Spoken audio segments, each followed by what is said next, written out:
giving me goosebumps. So how are we doing today, guys? And so we're live on Jokers on Duty. So again, like I said, we're gonna have a bit of a Pepsi social. And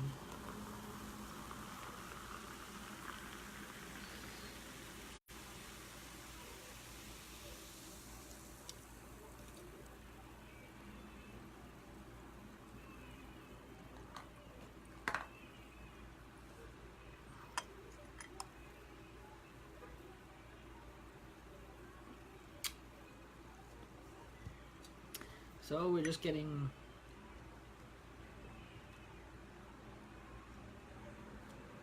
that is good. I didn't eating one of those for the last 5 days and 24 hours.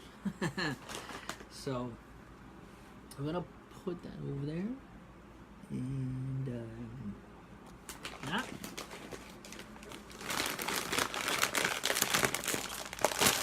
I would have popped it like high school style, but I figured no, that'll be too much of a hassle there. And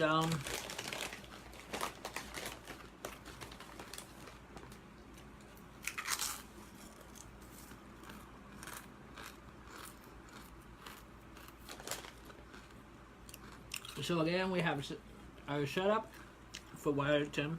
The Rotary Village Fair is July 26th, 5:30 at night. That's Thursday. This Thursday. And Tuesday the 31st is canvas set up. And then from there, it gets finished set up. And we're live. We have the electrical inspection, and then we go right into the fair weekend. Then the fair starts on Friday, August the 3rd, and goes to the 6th. And on August the 5th is the Kids Zone Fun Day, Market Fun Day thing, for it to be part of the fair too. And Fireman's Dinner at night, barbecue roast beef dinner, and that. So it's kind of a reasonable price. You buy your tickets at the door. And now,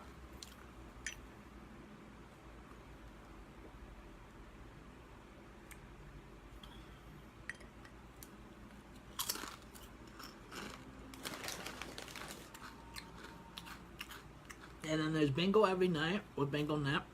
Well, the fair is on 7:30 until the last game at 11 jackpot. Bingo, guys, is an 18 plus game because you can win money at it. Kids can be in the bingo tent, but they can, for the bingo nights, but they cannot play bingo.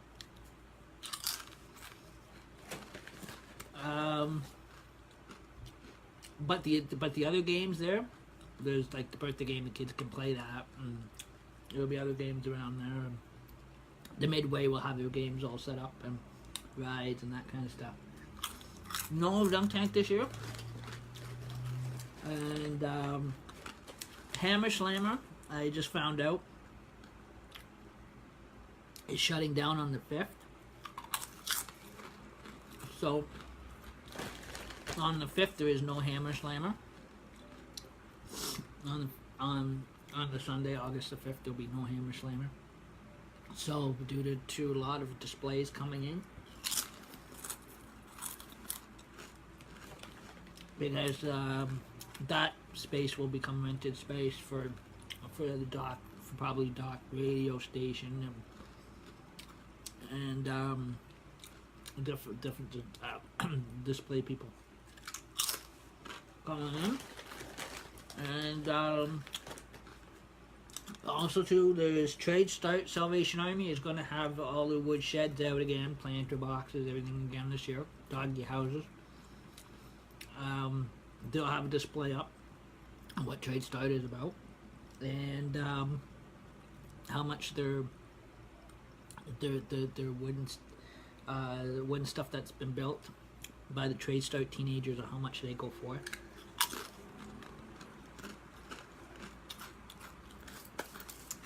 and actually a lot of cool stuff there this year. And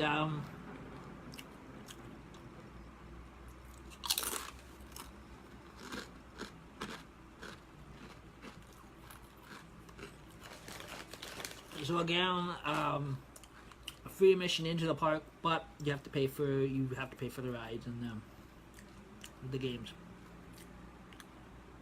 Excuse me. But other than that, she's off to a good start, like it is every year. And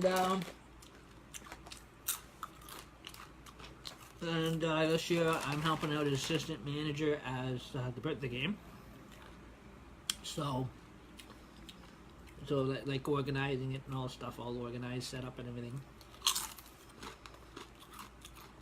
When the game has a big changeover halfway through the weekend, because there is a couple changeover from, especially when we hit Sunday, there's a major big changeover. There's a big changeover day on the 5th, because there's the stuff, win a prize, stuff your own bear for the kids, and then that night we have to change over again to regular games. From kids fun day games to have it's a nighttime carnival. So that is really cool. I'm looking forward for another whole year of that.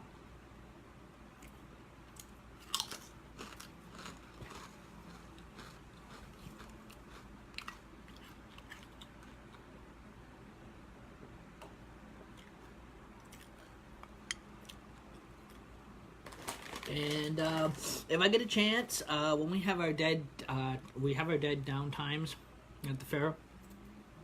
Sunday is usually our quietest time. There's one part in the afternoon, because we open up in the afternoon. On the first night we open up at 6, 4 to 11. And then the Saturday and the Sunday and the last day of the fair we open up from noon to 11 at night. So, and there's also fireworks. And the last night of the fair is the Dream Draw. So that's I don't know. So you can buy Dream Draw tickets up to the last night of the fair too.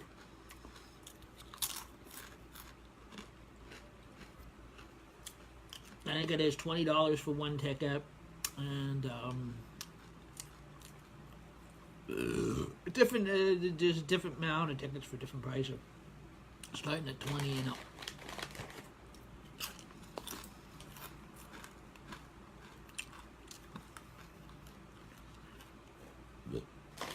But if I get a chance to go live at the fair, we will.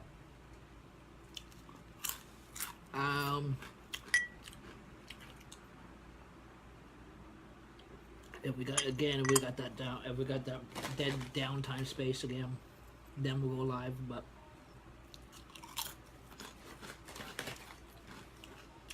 even before the fair opens, we'll do it. We'll go live before the fair actually opens up.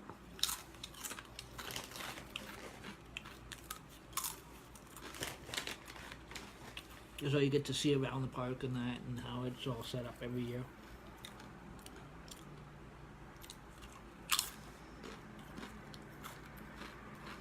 But other than that, I'm just probably gonna sit back. I'm gonna probably sit back and watch some movies.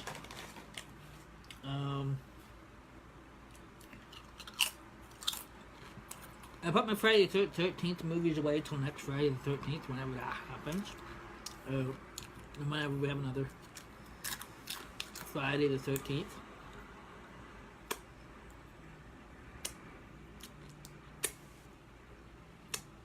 This is good because get some sugar, get my sugar level up and that kind of stuff too. That way I don't have to suck on suckers.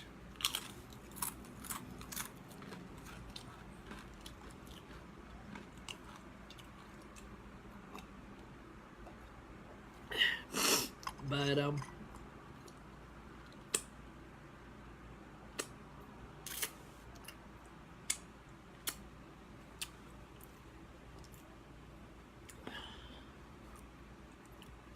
probably gonna be another one of those hot days.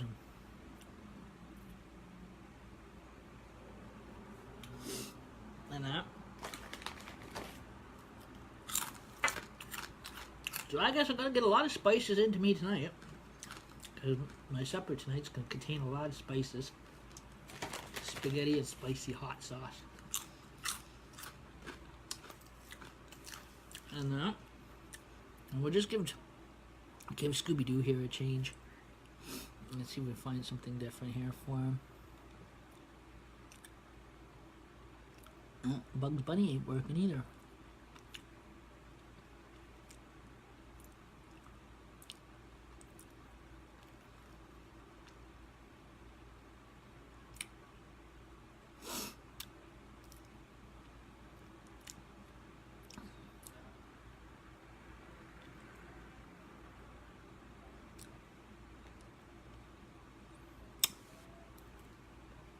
No, that didn't work either. Sometimes these icons, they work, and sometimes they don't. They, like I said, they kind of vary. Excuse me. But I'm going to take the icons off, so...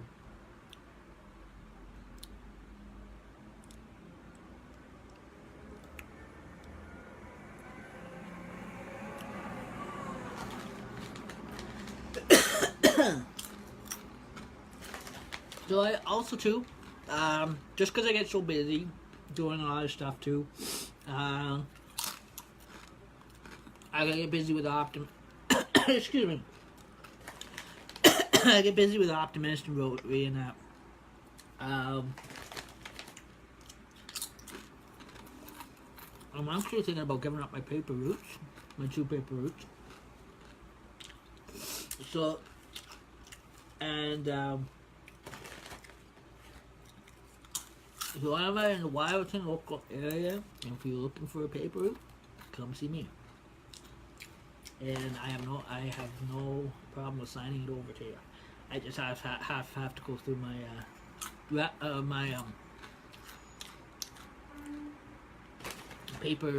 my paper carrier manager lady, kind of thing. And that, because it's just as, you know, it's just like now I'm involved, like I'm so involved in all these other groups on top of that. I'm always so busy. They plus my job at the dentist office 1 day a week, it's tiring me out. And I have and also too, like I said, I'm also too involved now with Friends of Rotary, which is a Rotary club. Again, we can't vote, but we are Rotarians. We're Friends of Rotarians. But we're just in a lower, we're in like a more of a junior club of Rotary than anything. I wouldn't call it, we're adults, yeah, but because anything else, but it is a lower Rotary club, cheaper Rotary club compared to the actual big international. Friends of Rotary, it is you are a Rotarian. Once you become Friends of Rotary, you are a Rotarian, but the way some people say Rotarian wannabe. But no, in Friends of Rotary, if you're in like Friends of Rotary or Interact Club in the high schools, they are Rotary clubs, different Rotary level Rotary clubs. And those clubs, those Rotary clubs are lower, more like what you call junior. Man, they're spicy. I didn't even know they pop. More lower level type Rotary, more of a lower, different level of Rotary. Then you have your big international, and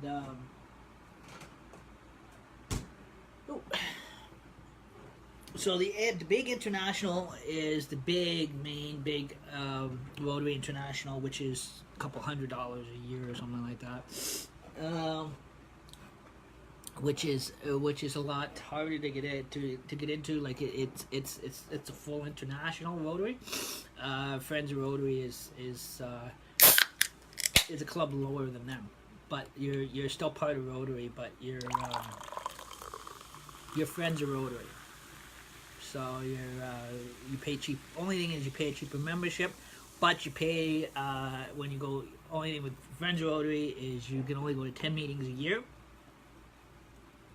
And if you go to the big Rotary meetings, dinner meetings, you cannot vote at those meetings. You can give suggestions, but you can't vote. But if you go to, in your 10 meetings, if you go to an international, if you go to the international meeting with the international guys, your dinner meeting will be like $20 or whatever their dinner night charges. If it is a social, Friends of Rotary social night, it's usually about $10. I was going for the first half, but ever since last year when my mother passed away, I for some reason I was unable to afford it, and that kind of thing. So for a bit financially, I went downhill. But oh, it reminds me, I gotta pay my $50 this year too. So so hopefully this will be a better year, and maybe I can get out to more meetings.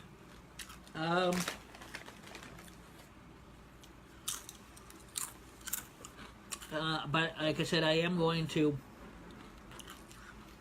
actually going to save up to make an effort to save up to try to go to switch over. To save my $30, even though I'm working for dues, sometimes I don't always get enough hours for Optimist, just because there's no events. But Optimist is dying out, so it's going downhill, the way it looks. So what I'm gonna do is I'm gonna pull one of those backup plans.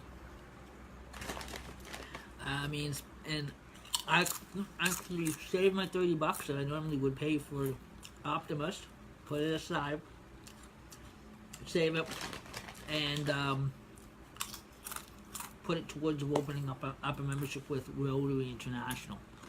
So technically, I'm gonna try to make an effort to save some money to go up with the big guys. So, and just means I have to pay a little bit more every year, but it's okay. Their membership with the bigger crew, it changes every year.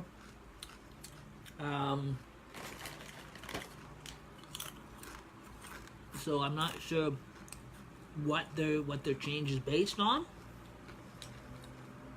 So, but again, once I go with the bigger guys, if I get accepted with the bigger guys,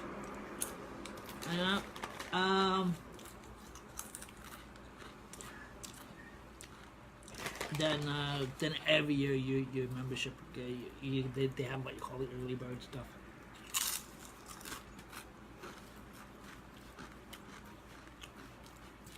Now, also too with Friends of Rotaries too is it opens doors.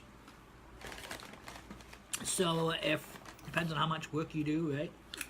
And service for them. It's up to them to decide if they're going to give you a discount price on going up to the big club, or if they're going to nominate you for a life membership with them. All depends what they're... Because sometimes in Friends of Rotary, I was reading in Friends of Rotary, sometimes they acknowledge you for how much you do for them and that kind of stuff too.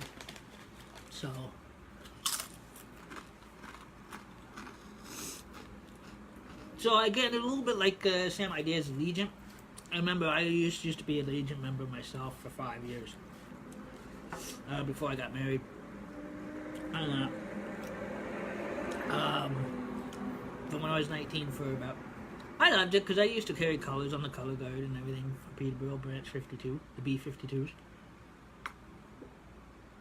They were a cool group, but couldn't sing worth shit.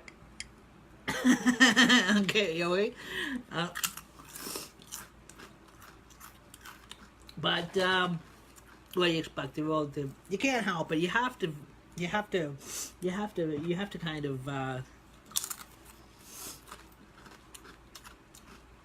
of be good to those guys because they're old. They're up in their age. But in that.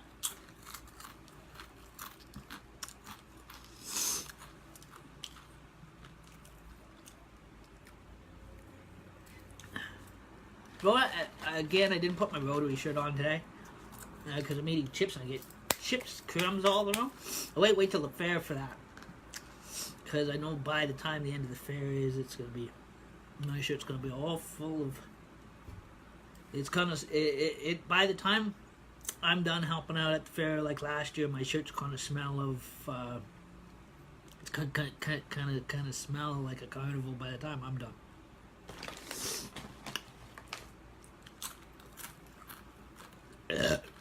Excuse me, especially when I help out change the garbage bags every year in the park and that kind of stuff. Well, it's on and that. So that is quite interesting, and so I thought I'd throw on a bit of a joke because I'll dirty social. And man, out of all the hottest summers we've ever had, we're not gonna have a dunk tank this year. That's bomb. I always loved that thing. But there's not enough volunteers at GAX to keep going. And so technically, Midway County, there is an extra spot. If Mike doesn't already got plans for where the dunk tank is, it usually goes. If you guys want to rent that space for the weekend, talk to Mike Mason. It's right next to the birthday game. So you guys want to throw in an extra game booth, go talk to him and see if we can have the old dunk tank spot. Since this year we have no dunk tank. It's not going up. And Hammer Slam, I know that spot's called for, I guess because it displays on the Sunday. So Hammer Slammer on the Sunday, on August the 5th, there's going to be no Hammer Slammer. I think it's going to be taken down, packed away earlier. Or maybe it might not even come out at all for the fair at all this year. I don't know what the plans are.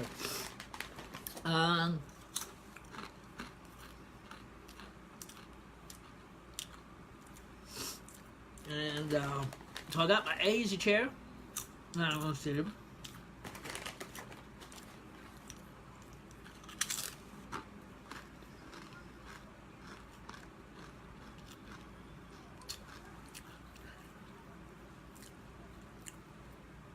And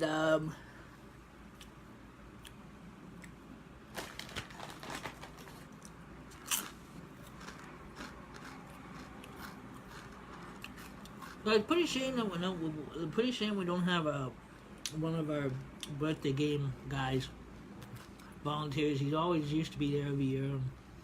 I guess he moved to a different district now, so and he's a lot more happier, which is cool.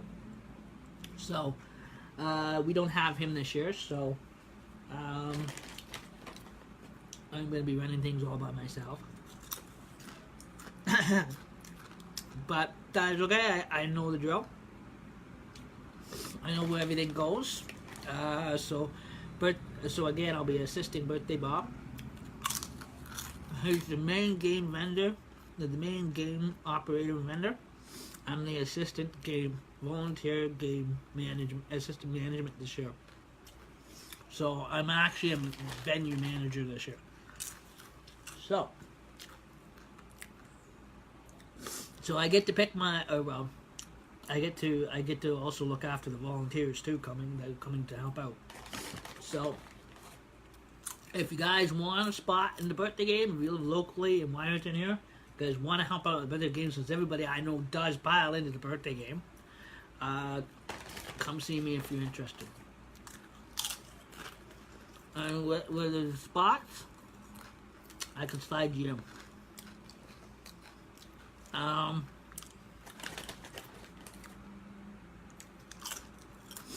So, because there's going to be times too, even though some volunteers may not show up, some volunteers may pre-volunteer earlier.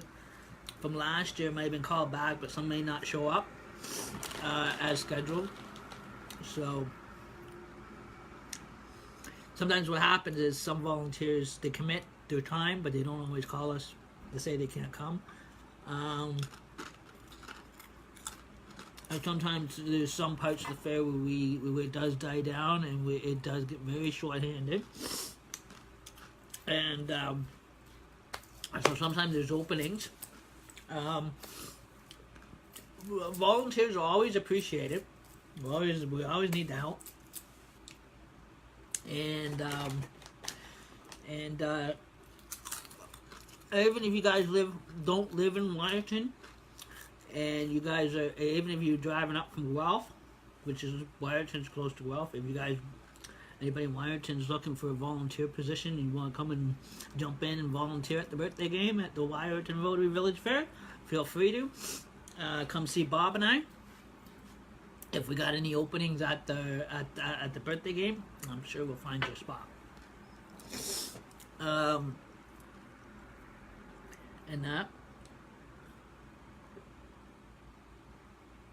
We can always use your help and that kind of stuff. Same with setup night. And that kind of thing. So when the frame's going up and that kind of stuff. So we'll direct you through on how to set things up and everything else like that. So first night, I always loved the first for the setup for the framing and that, because we get all the baseball players. All the Wyerton Red Devils come out and help. The Angels were smart enough to stay home because the Devils come out. So when the Devils come out, the Angels stay home.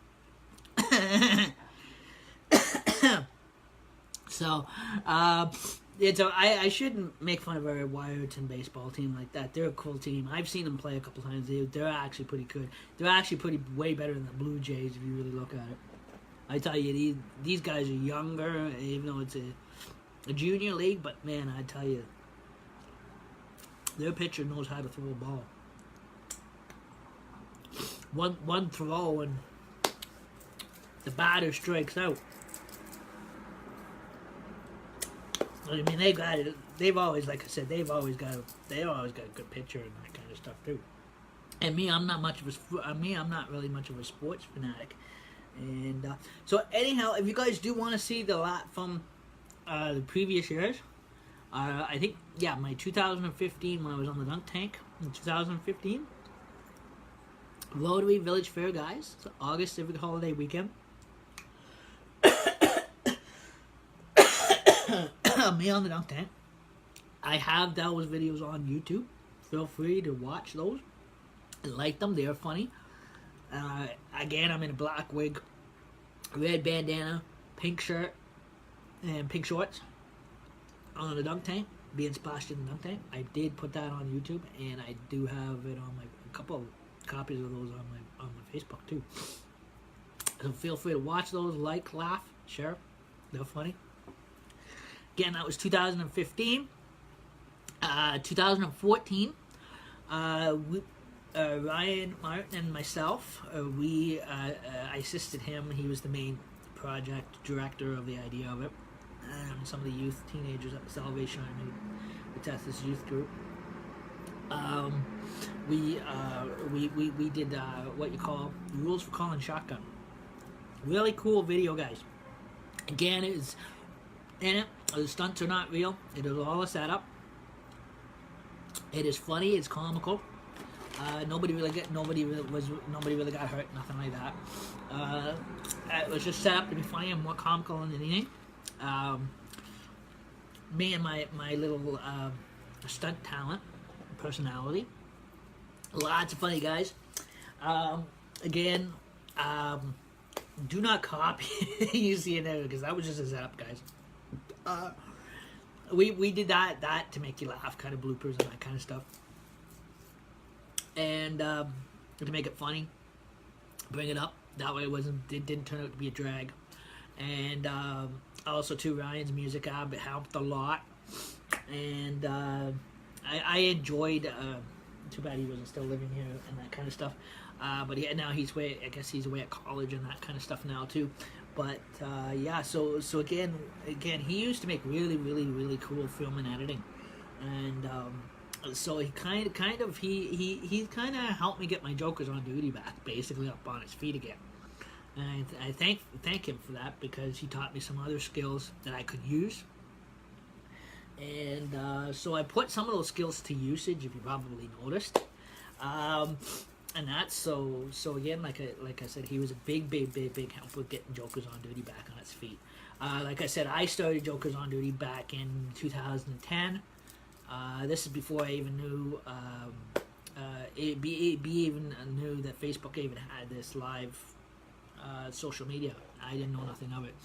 And so again, 2010, 2011, I was living in Peterborough. I came out here in 2011, and that kind of stuff too. Moved out this way, back out near my dad and that kind of stuff.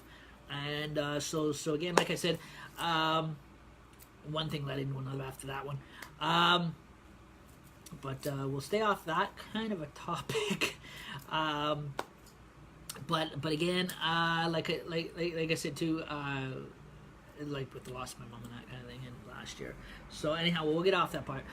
So anyhow, like I said, so anyhow, so when 2014, Ryan actually helped me get these Jokers on Duty films back on its feet when he did the rules for calling shotgun. I thought that was kind of funny, because it kind of got my brought my skills and a bit of talent, personality back out, comedy talent back out, and that kind of stuff like that.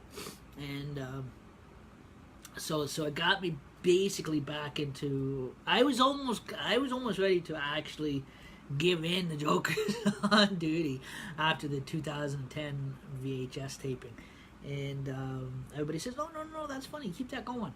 And so again, I found this Facebook Live and YouTube Live, so I figured I'd put some of these shows on here together and kind of glue it together, make it lively for you a bit, and so kind of puzzle piece by piece for you and that kind of thing, and have what you call live Facebook social time.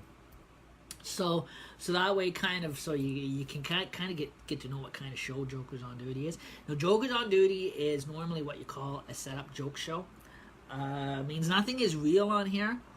Only thing that happened that was real with, I don't want to put that through my hair. Ooh. Chip salt through my hair. Ew.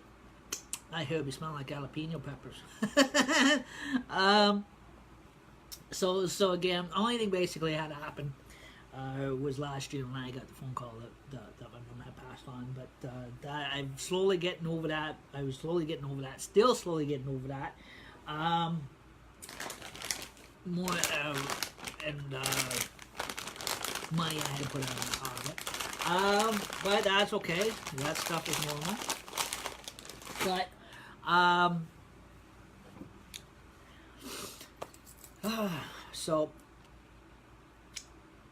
so again, also too, so I'm kind of grateful that Ryan was able to get my Jokers on Duty up and go again, by his adding his addition to rules for calling shotgun and giving me the opportunity to have a role in that. I actually enjoyed that, and I knew if he had been still in town or whatever, he'd probably keep that film and editing going.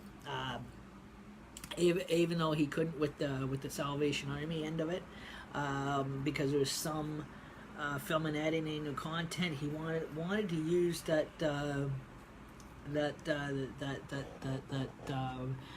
some locations he wanted to use that he could actually get authorized for, and some and him and his buddies and that kind of thing putting some time in and that kind of stuff to do keep the film and editing going. But there was he had a lot of cool topics. He had a lot of cool. He had a list of different I guess different film and editing show titles you could use. But some of the show titles that he had, Salvation Army would not approve of. I'm surprised they approved the rules for calling shotgun. but a lot of it, some of the screen, like he also had it all. He also had lined up for screenwriting, screen scripting, like you do an average movie. Like he was set up that you can actually live film your own movie, star in your own movie, and he had all the proper computer databases where he can actually film an actual a cool action movie or horror movie. But when it comes down to the actual to actually film an actual action movie or horror movie, he couldn't do on church property. So, so again, now he's, I guess now he's at that time of his age where now he's gone off to college. I guess he's at Guelph University and that. And he's really happy in that. So I think he's going through for. The last time I was talking to him, I think he was going through for filming and directing. And I think he'll be make a pretty good film director, because he's very talented and very focusable on how to line up a film and everything else like that. So he's got really good talent in that area. I don't know if he's ever did any rap films or whatever, rap or heavy metal rock and roll films. Like he said, the musicals, to do an actual musical, he's got it set up so you can do musicals too.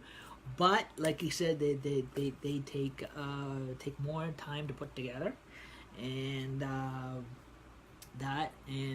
guess it takes a lot more harder work than just the regular film and editing. So you go above film and editing into the film and editing, and then you go into the actual music content of the actual musical film or whatever you're making your musical film out of level at. And again, like you said, you got to do a lot of research too, because you got to find which is the proper music you can use that may be new.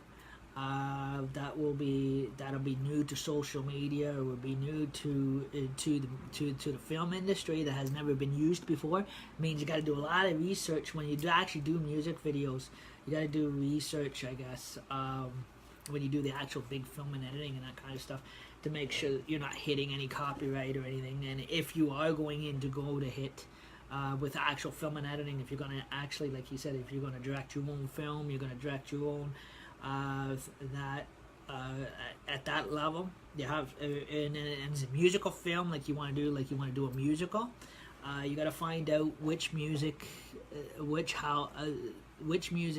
can be used. Find out the music, the type of music you can use that has never been copyrighted, and compared to the music that is copyrighted. So there is a big difference.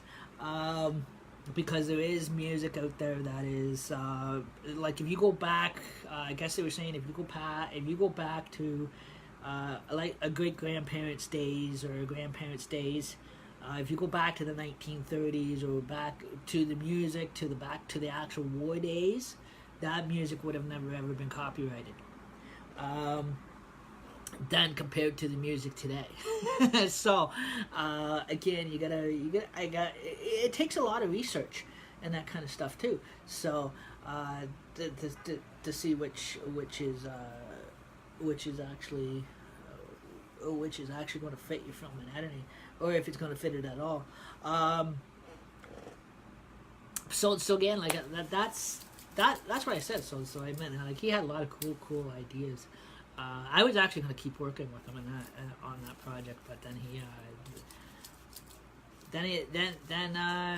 then education calls, and he went off to college, and so the only time I ever see him is around summertime. So I think he'll probably, if he is in town, he's probably going to be at the fair for a bit, helping out probably the food court. Sometimes he does. Most years he comes in. But I see him on one day at the grocery store, and that kind of thing. So I think he is up for the summer and that kind of stuff too. So, like I said, he had a lot of, when we did that Rules for Calling Shotgun, he did a great job on that one. So, and I enjoyed being a part of that. Like I actually enjoyed that. I thought that was 2014. I thought that was actually quite funny. Again, some of my stunt acts, guys, the way that was just a setup. Nobody was really slapping anybody. Nobody getting hurt. so don't get any wrong ideas. Filming is not always real. So again, I hope not. But again, there was some film and editing. Like there was some Halloween part of Halloween film and editing he wanted to do, I guess, with fake blood and that kind of stuff too, to do like a horror movie style or whatever. But at that time and place, because it was all being, because the Salvation Army Youth Group was a part of it, so the Salvation Army Church has got strict church standards. They wouldn't allow the fake slime in. They wouldn't allow the fake blood, that kind of stuff. They were very, very, very, very strict on that. Or we could have had a cool horror movie going, a fake horror movie going, and film and editing. Or same with the musical going. Also, too, the other reason why we didn't do the music, film and editing like we could have done, is because the fact that the church has got issues with allowing rock and roll music or secular music in the church, or on church premises. All those religious rules and regulations that people don't care for. But again, it is their property. They have very strict standards and calls on that. But again, like I said, that would have been neat. At that time too, he was looking at a couple of other locations he was trying to look into that he couldn't get, which would have actually caused, if there was any other for some of the cool locations he wanted to get, he would have had to actually pay rent for. Would actually have to rent it and pay the hydro. Just like a lot of the actual Hollywood people have to. So it would actually have to be going into what you call, for that few hours, for that 2 hours, or for that 5 hours, he would actually have to rent that location, like pay out money to rent that location just to film for those 2 hours, or 3 hours, or how long it takes to do the film. And that, so it wouldn't have been worth. It would have been a waste of his money just to do that. So again, he had to we kind of had to work. Same when we did Rules for Calling Shotgun. We had again, the Salvation Army was not bad because it was a youth project with the youth group, but also too it was donated space for that time. For that, so that worked out good, and some of the spots that like some of the, like Elm Street and that, as long as we were on the public road, again it was a very, very, very good location, and like just regular driving down a regular road and that kind of stuff. So that was kind of cool. I always enjoyed that. But if he was to get the locations he wanted to get and that kind of thing, he'd have to pay for the 2 hours, just to rent a location, just for the 2 to 3 hours, or how long it takes to put the film together, and not just to get a good film. So again, that's what I said. That was quite interesting. So I kind of studying again, and my mind's kind of all over the place a bit right now today. I get a little bit of my flashbacks back again, and that kind of thing, stuff like that. So, like I said before, when I was a little kid, my uncle was in a motorcycle accident, and the stupid idiot hit a stop sign, and my helmet cracked open, totally cracked off, like it was on my head, and the helmet totally split. And I smashed my head on the cement. So I was grateful to survive that. Not too many kids do. But again, I had a bit of as a kid, I had a bit of a concussion and that kind of stuff too. So bear with me if I do tend to stutter a bit. I cannot help that. It is a bit of a brain cell issue. But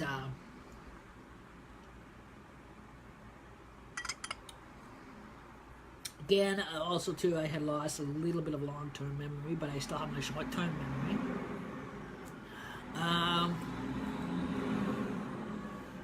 But it does, like I said, doesn't mean I gone stupid or dumb. I never went deaf yet either, so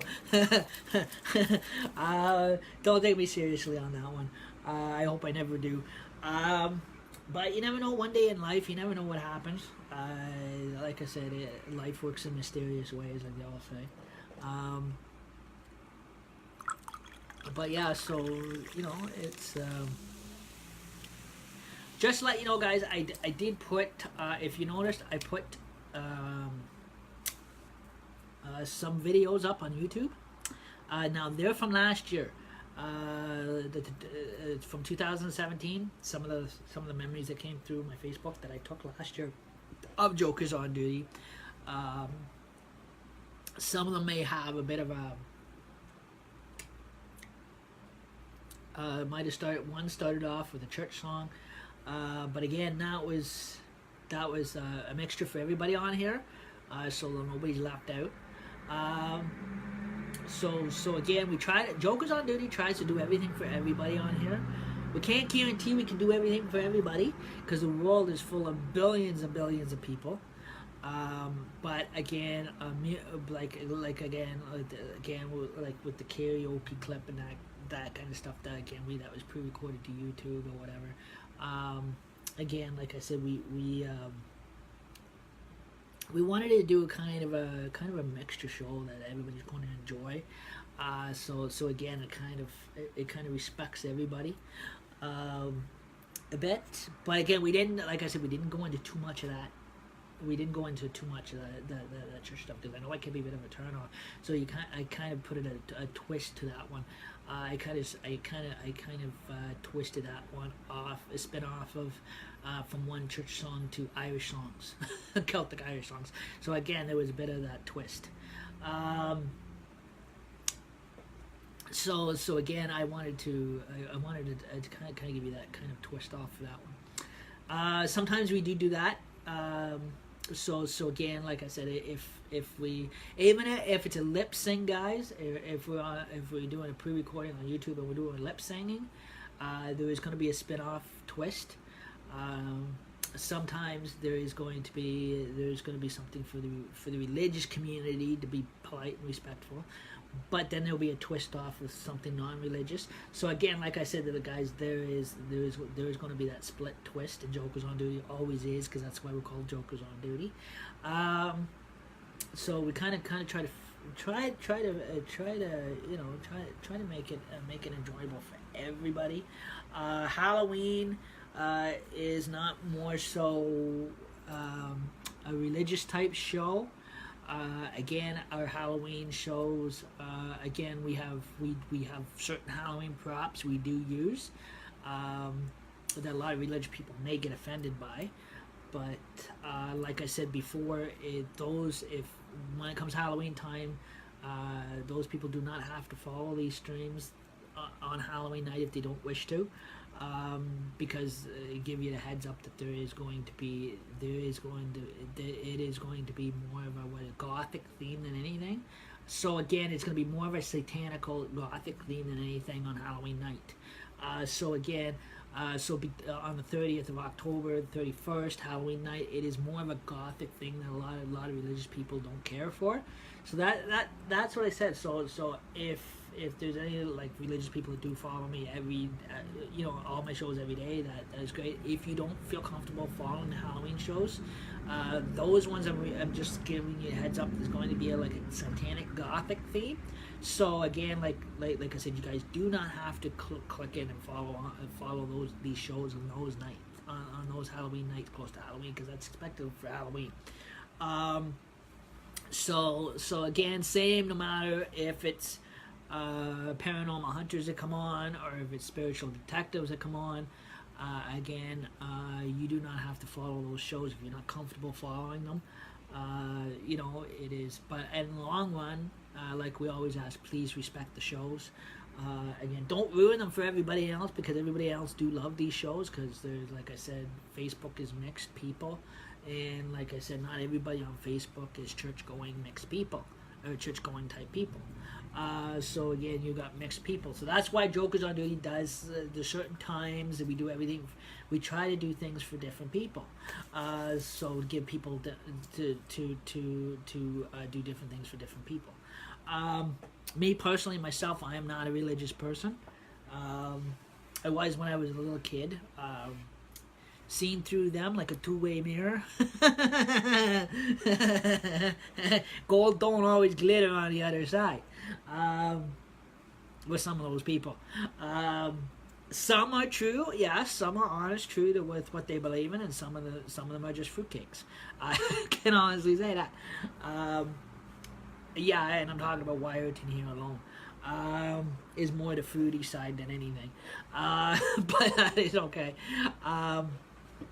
Again, I could put in kind of a bit of a joking manner than anything. But again, like I said, also two guys you can follow. Nick, he comes on too. Sometimes he comes on with his little he does a tarot card reading, psychic readings. There is a few psychics I am connected to online here, that we do share our shows back and forth. And I'm also still partially connected to MFers Live and that kind of stuff too.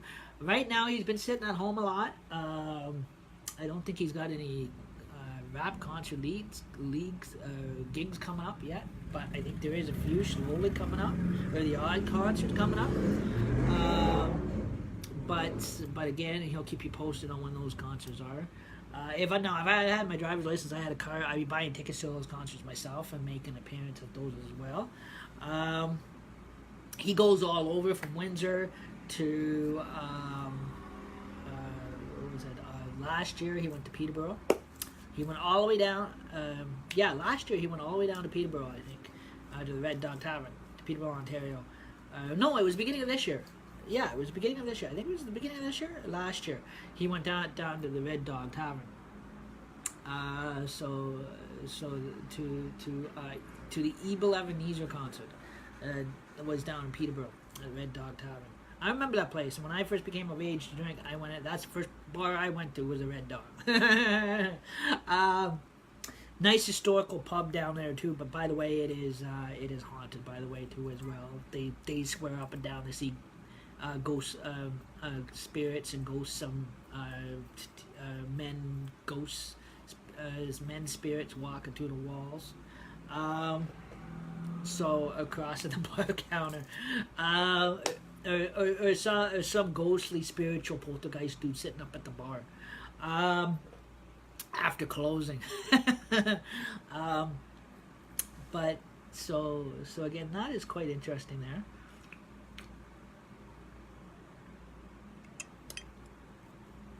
But yeah, so again, like I said, there's a lot of different shows. There's also After Dark. Relic the Clown, the Relic Army comes on. He is an After Dark show, guys. He is more of an adult show than anything.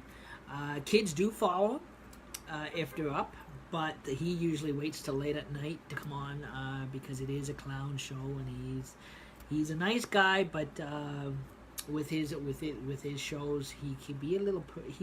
He's a nice guy, but he is a clown. But he does come on. He's a really funny clown. He's a cool, funny clown.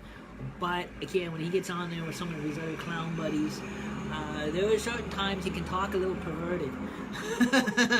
So that's probably why he's an After Dark show than anything. Like tonight, he'll be on early enough for the kids because he's on Omega Monday. But he does have his After Dark shows, and he does come on live after dark. There's strictly his After Dark shows, not his Omega Mondays, but his After Dark shows that goes over onto Twitch, or goes on to what was it? Twitch, and then he comes on Facebook Live. What is it, after 11 o'clock at night, our time or whatever.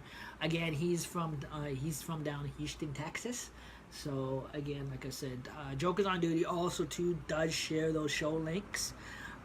So again, so not all the time is it me on here. We do share those other links so that way you can also enjoy the different Facebook shows and that kind of stuff too. So again, there's my shows that come on, and then there's Michael Klotz from Guelph, which is the MFers.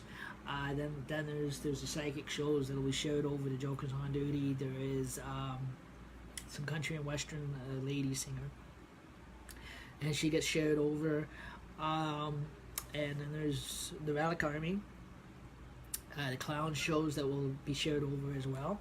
So, or if we see anything comical or funny on the other live streams, we'll share it. So anything we figure is going to give you a laugh. Queen of Richa. That is, how the hell do you pronounce that? Queen of Richa. Richa? I can't pronounce it, guys. But again, he is another funny guy comic. Again, he's taken the old Walt Disney stuff and all the Walt Disney cartoons, and he's putting his own script to it. And so again, mind you, but he is an adult show. Again, his live streams is strictly an 18+ adult show due to the fact there's swearing in it in some of his shows, because he takes a lot of the old Disney cartoons and he puts foul language to the characters. I do not know how he does it. Plus he twists all the songs around, all the Disney songs around too. I'm surprised he hasn't done that to Oliver and Company. To any of the Oliver and Company songs, Billy Joel songs, because I'm not going to give him any ideas. Because knowing him, he's a cool guy. He is he is a South African gentleman, but he is a really, really nice guy. He's comical. He's comical as hell. I get a laugh out of him. I love his show. I kind of love him since I know seen a lot of him on here. He is so funny.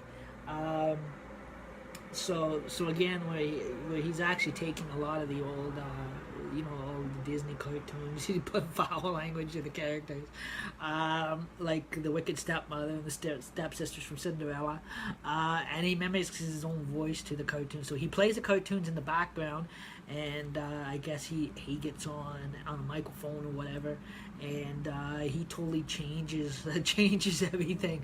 He makes a comic out of them, like the puppets. But again, like I said, guys, he is an adult show. Definitely, because if he's got swearing on his live stream, he is definitely 18+. But he's using kiddie cartoons, Disney cartoons. But he's got a few of them. He's got a couple twist over from Aladdin. He's got that's what I said. I'm surprised he hasn't twisted around Oliver and Company. I'm waiting to see that. I just gotta hear how he does that one. Yeah, I'm not gonna give many ideas on that one, but he is comic. He is a comedian. But and then there's that other guy with his killer catfish or whatever he calls it, the southern hillbilly in the Texas there. He's a funny guy too. Gotta love these guys. Like I said, yes, they may be. Maybe actually, in the long run, they are comical, but they're kind of content twist around to their Facebook shows, and showcasing and twisting the Disney cartoons, but putting the swear words in them is funny. And after granted, it is comical. It does make me laugh. I grew up with the Disney cartoons as a kid, and you pop in a Disney cartoon, you probably not even hear that. But this guy, he's got to twist everything around. He's funny. I gotta meet this guy. That's why I said sometime down the line I gotta actually meet these two guys that actually did that Queen of Richa, whatever you call it, that does all the Disney mockery and changeover, because I think he's really, really funny. I know he's down. I know they live in the States somewhere, but I'm not sure. But they're young, comical, and anything. I always get a laugh out of those ones. But yeah, so I mean, but I like how he did the twist around the Little Mermaid. I had to share the Little Mermaid one. That was the only one he did that was funny. That was the only one he did that had not a single swear word in it. But if he had his way, he probably would. the twist over song from Down Under the Sea by the Little Mermaid, with the little lobster singing. But again, he's changed all that around. Again, that was so comical. I got a laugh out of that one. I had to share that video, music video. That was a funny music video, by the way, where they changed from Down Under the Sea to Your Man Is Cheap. I thought that was funny. I thought that was comical as hell, as ever. I even pissed my pants laughing at that one, especially with the lobster. Like, I mean, he did with the lobster. Where the guy gets his talent from, I don't know. But I had a friend like that that I grew up with, and I was in Army Cadets with, and same cultured. A friend of mine, he was of the same culture. His parents came over from South Africa, came over from Jamaica, and he was the same South African culture as this other guy is, and he had the same personality, he had the same comedy instincts, everything, talent, everything. The guy knew how to make you laugh. That's what I said. The guy was so comical. He used to know your weak points when you're down in the dump. He knew actually where to hit that weak spot and where to make you laugh. I have to give those guys, some people, credit, because they can be very comical at times when they want to be. They always have hidden talent. Like I said, never judge a book by its cover. That's what I said. Some of these guys are very comical when they get on there and they get playing around with the old the Disney stuff and that kind of stuff. They figure out loopholes on how to puzzle comedy and talent together that was never part of the main script. But again, like I said, it gave me a good laugh. But I guess he has a gift shop too. This guy has a gift shop too, where you can buy his shirts and that kind of thing. I guess he's got a PayPal pool that you can go to. You could order shirts and stuff like that, T-shirts, and it's got the little crown, purple shirts with crown on it, gold crown. It says Queen of Richa on it, or whatever the pronounce. I can't pronounce it. Richa. Again, he is on Facebook. Again, he is. You can check out all his live stream shows. There, trust me, you burst out laughing. What he's done with the Disney cartoons. I'm just waiting to see what he does with Oliver and Company. Because if he's that good with all those other videos, I don't know if he's ever put anything together for Oliver and Company or not. Because that is quite comical stuff. But yeah, so again, like I said, guys, he is an adult comedy. He's an adult comic than anything. But he uses kids' cartoons, but he kind of changes the scripts around, put it in his own words, and so he creates his own show out of that way. So he uses the Disney cartoons, but then he adds his own stuff to it. So again, he adds his own script to these characters. And he brings these these characters more lively than ever on Facebook, and he's really comical. So again, I got to meet this guy because he is funny. I love it. I have to I love how he does that.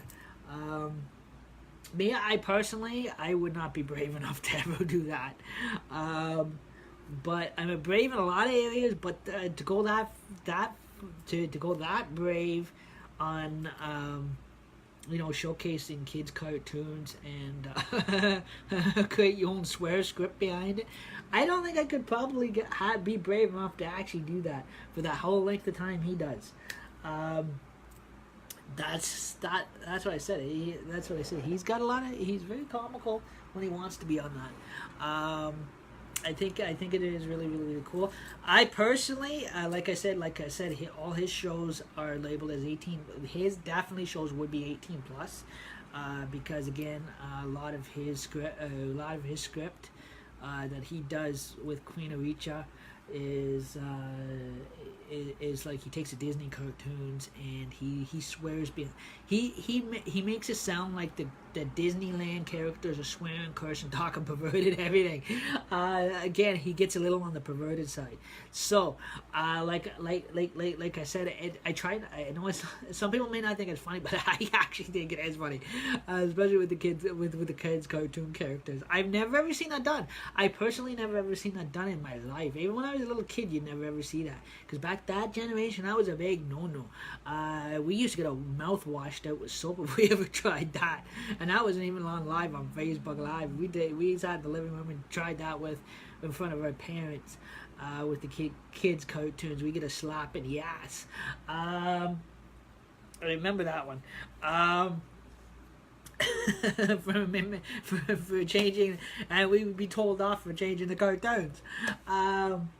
But same with the video games, because we were not allowed to have any fun with the video games. We were not allowed to have any more of that comical fun.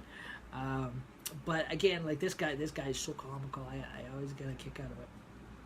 So I had to, but the one that he did with the Little Mermaid song, I thought that was cute. That one there, that was the only one that I found. It was still funny. There was no swearing in it at all. That was the first video he did without any swearing, and all his others got a lot of swearing, and he's perverted scripting. So like I said, so definitely, guys, he is Queen of Icha is an 18+ show, guys. So again, if you log in to follow his shows, do remember he's not a children's comic. He's an adult comic. Means his comedy is more for adults on the 18+ level only. So again, because of some of the language and the perverted language he talks in it, the way he goes on with these characters. So I just wanted to let you know, he is good. He is funny. There's adults that love adult humor. Like, he's technically, this Queen of Icha guy, he's more of a bar. He's more like technically what you would see in a bar comic than anything. In a Yuck Yucks club, in a bar club, comedy club. So technically, this guy is more for an adult, more adult entertainment audience only. You will find a lot of those on Facebook here, guys. Sometimes when Joker's on Duty gets into the when we get into around Halloween time, we get into satanical gothic theme, again with the haunted house or whatever. We just go up a bit, because there's some spiritual props we do use. So again, like I said, we haven't not used it yet since I bought it. But if I get a second or third person here, we probably will. This Halloween night, we don't know yet. Again, it has to be closed off room because again, I do have a cat that is a black cat that is spiritually immune, could be immune to these things. So we're going to make sure the kitty cat is safe as much as possible, because he is always safe. He is always safe. But again, I don't want to do anything that's going to spook him. So again, that's why I said I keep him in another room. So again, like I said, that is he's got the whole run of the living room and that kind of stuff too. So again, like I said, it can be fun if it's used in the right manner and it is not used the wrong way. So again, like I said, Halloween night, because a lot of religious people, a lot of Christian people, a lot of religious people will not have anything to do with Halloween since it's a holiday they started. Traditions they brought over from Ireland and England with them 100 years ago, and then now all of a sudden they complain it's too evil, but yet they started the holiday. It once started out as a Christian holiday if you actually read the study of it.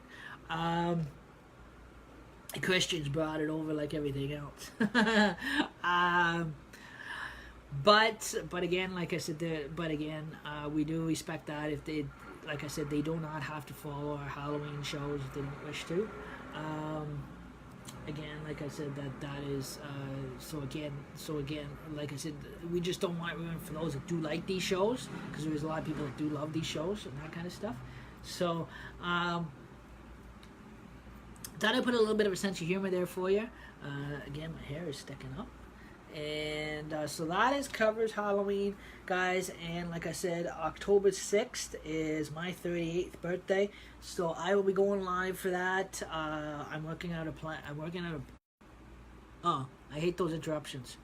I'm working out a pre-recorded plan on YouTube, and so that way we can have a cool birthday bash. I'm gonna buy some supplies again. Again, if you don't feel comfortable following that show, you do not have to. You can if you like. You're always welcome to. But again, it is my 38th birthday. Well, it'll be my 38th birthday swing bash, whatever you want to call it. So again, we'll throw a little bit of a birthday party. Well, I'm not gonna call it a birthday party because I don't have birthday parties. But we're gonna have like a YouTube live pre-recording party.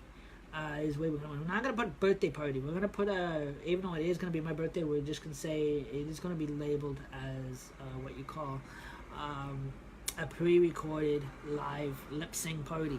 So. There's going to be a lot of lip singing, guys. So, again, I hope you guys tuned in. If you guys love the lip singing, YouTube is a place to be. Again, like I said, that is going to be pre-recorded on YouTube, and that is actually going to be shared over to Facebook as a YouTube link. So.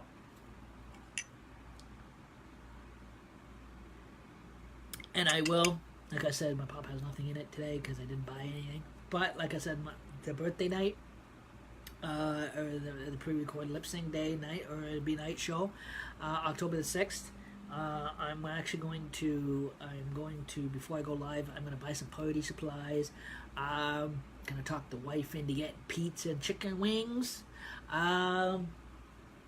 So again, we're going to have a big, huge pizza fiesta. So. Yes, guys, let you know too, if you guys notice that sometimes I speak a little Spanish, is because the fact that I am born and raised Canadian. I was born in Napanee, Ontario, but I have a cousin in Montreal, Quebec, from my mother's side.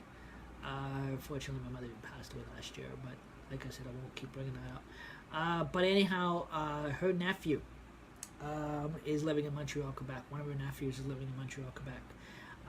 And he's a wonderful heart surgeon, brain surgeon. He's into that kind of field. I don't even have to watch a horror movie. Just go to Montreal, Quebec, and watch him work. Watch it live. No, just kidding. He is authentically Italian, Greek, Spanish, so it does run in my family. So again, like I said, it is again when I was a little kid, I picked up a little bit between him and his father. So again, like I said. And that kind of stuff too. So like I said, it does run in my family. Like I said, I am mixed cultured, guys.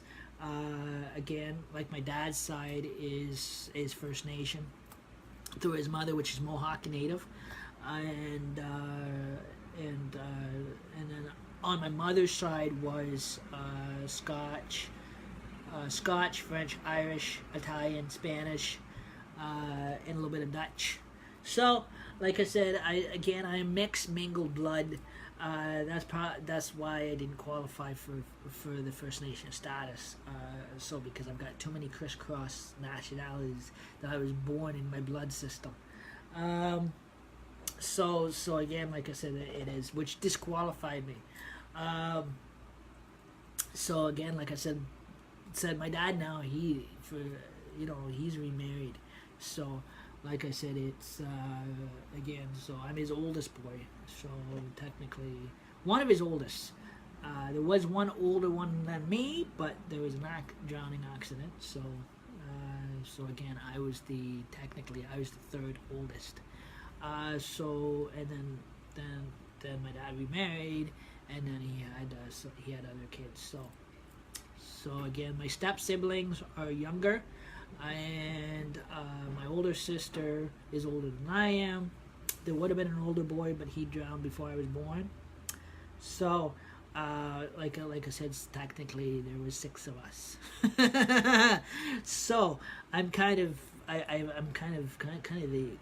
third nerd If you want to put it that way.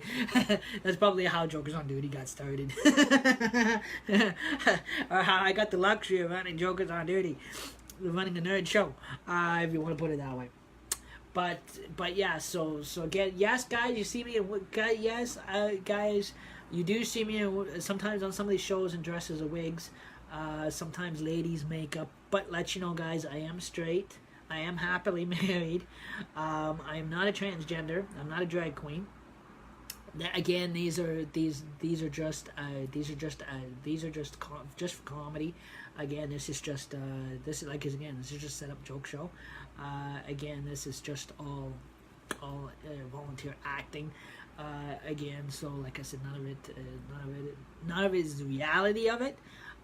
So again, like I said, it is just to make it just comedy, make you laugh and that kind of thing, not to offend anybody. So again, like I said, or to make fun of anybody, it is just all it's all a comedy act.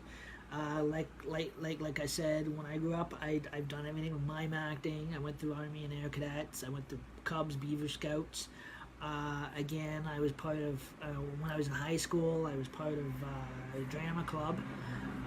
So again, I took a professional drama class, and like I said, on acting and that kind of stuff. I didn't make a career out of it. I wanted to, but I didn't. Because women came first, like always. That's probably how I ended up getting married. But again, that is beside the point. But again, like I've done, I was involved with MTC, which is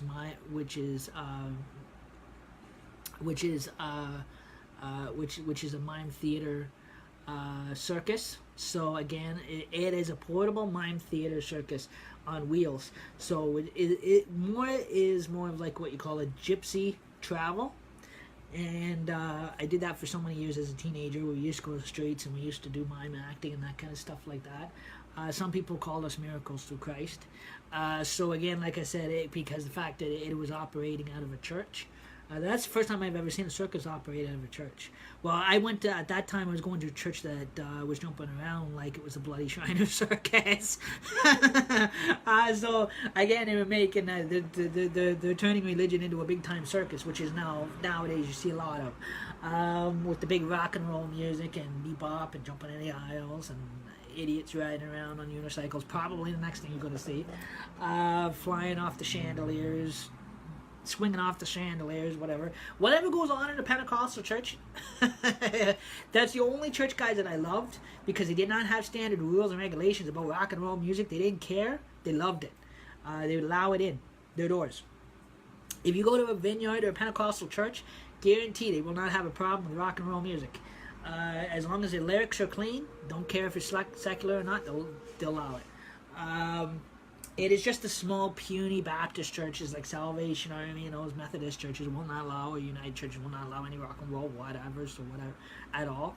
Or the Mormons, they're not into rock and roll. But if you go into a Catholic church, you go into a Pentecostal church, they're more open to the younger generation. They're going to allow anything in the doors. Any musical talent, they don't care if it's secular or not, they allow it. They use it. They twist it around though too. They rewrite it all, but they use the same secular tunes, but they rewrite it to their own way of belief and lyrics. But also too, on top of that, they don't condemn it like a small Baptist church would, or a Mormon church would, or a Methodist church would, or Salvation Army would. They're not as strict. They have their strictness, yes, but they're not as strict because they know teenagers. They don't want to take anything from teenagers, because taking away the rock and roll music, they found out, is a beat-up zone. How many evangelistic ministers that I knew in the big cities like Toronto Airport Fellowship Center, nobody knew about this. I didn't even know about this until somebody came up in a testimony or whatever when I was there, I went to visit there, and when I was a youth at Solomon Outreach, we went as a busload, and one guy got up there, and he was a minister, and he turned around and he said, you know what? He said, we had to give in to the teenagers. He said, sorry, but he said, we had to let them bring the rock and roll music in, because he said if we didn't allow them to bring the rock and roll music in, he said, we'd probably get the hell beaten out of us, because he got up and said even too he had the shit kicked out of him because they tried taking away the teenagers rap and rock and roll, and that's a no. That's like stealing candy from a baby. So the actual big Pentecostal firm foundations had to give in and say, okay, yes, you guys can have your secular rock and roll. We cannot no longer enforce our religious beliefs against your rock and roll music, especially when they bring a new young people into their church. They don't want to take away their rock and roll music away from them, or their rap, because they learned the hard way. They got beaten up. Went away in several ambulances, especially with it being Toronto Airport. I mean, like I said, the fellowship. I mean, it's you get all the street, or you get all the street teens in there and that kind of thing with the bongo drums. You would not dare with the green hair. Yes, green hair. Wyerton, you can sit back and take notes, because in this generation, young people do have green, purple hair, especially the guys. It is common. Especially if they're street squeegee kids or whatever, they do dye their hair different funky colors, especially if they're teenagers. I know I got a teenage niece. I know. Well, she's not a teenager anymore, she's 20. But the youngest one hasn't started into dyeing her hair funky little rainbow colors yet. She will be soon. She'll get to that age. But again, like I said, it is natural for young people to dye their hair different colors: orange, pink, purple, pink, blue, pink, green, rainbow, hippie colors. You're going to see a lot of that. Different fairy colors. You can't really, people can't really condemn that. I've heard a lot of churches condemning that. I don't like that. I think that is a stereotype and racist than anything. To take away a teenage, especially if they got a youth group, because if they're going to take away their dignity, and they're going to take away and deprive them of the way they look or the way they dress, then you ain't gonna have a youth group long, because the teenagers are gonna say fuck you and they're gonna walk out the door. and they're gonna make sure the door slams on the way out. Teenagers ain't stupid. I know, I was a teenager myself once. I'm now 37 and still act like a teenager. I still have my youth, but those are church warnings there for you. So watch when you start condemning teenagers and their green, purple hair. I know, because I dyed my hair green and I walked into the Salvation Army and they booted my ass out the back door because my hair was green. They didn't like it because they wanted to get stereotyped. They wanted to get racist. The old people did not like it. They did nothing but bitch. I can honestly put it that way. But again, they were disgrading the young generation big time, and that's what I said. That is, especially if they're running a youth group or a kids or even a kids group. Little kids don't always come from religious backgrounds, so if their parents allow them to dye their hair funky different colors, you have to allow it. You cannot take that dignity away from them. And you cannot rob them of that childhood of theirs, or rob them of their teenage years of that. Any churches start doing that, then you're not worth running any teenage group. I can honestly say that, because why do you think the bigger charismatical groups are a bigger success with teenagers? Because they let them have their green hair. They don't turn around and disrespect them because of their green hair. They don't deprive them of the green and purple hair. They don't rob them of their rock and roll music. They let them be teenagers. that's why they've got like probably 93 billion teenagers piling in their doors, or flooding out the Pentecostal church when it comes to youth group night. I know, I went to a Pentecostal youth group, and I know how packed there is. I'm telling you, you go to the Selwyn Outreach Center outside of Peterborough. I'm telling you, every single youth night they get up to 5,000 teenagers in their doors. I'm telling you, or more. But what is the problem with a small Baptist church or a small little Salvation Army church? You ain't getting that many. It is because of the way you act to the teenagers. It is the way you are towards the teenagers. So if you're good to the teenagers are going to be good to you. You're gonna have. If it's a place that they're taking a liking to and they're going to keep coming in, they're going to keep coming in. But if you're going to keep bitching them out because their hair's a different color, or because you're going to rob them of their talents because it's not church standable, or it's not geared to your religious beliefs, then those teenagers are going to go somewhere else.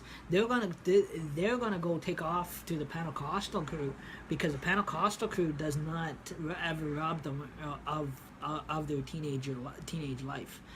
They let them be teenagers. Actually, the actual youth ministers I've always met have always been great. My youth minister I had when I was a kid, Mr. Rick Kirshner, man, he's like a 50-year-old, probably older now, probably retired police officer, but I mean, like, a guy is like almost in his 60s and he still acts like a teenager. And he's got 12 kids of his own, and they're probably all teenagers now too, so or older.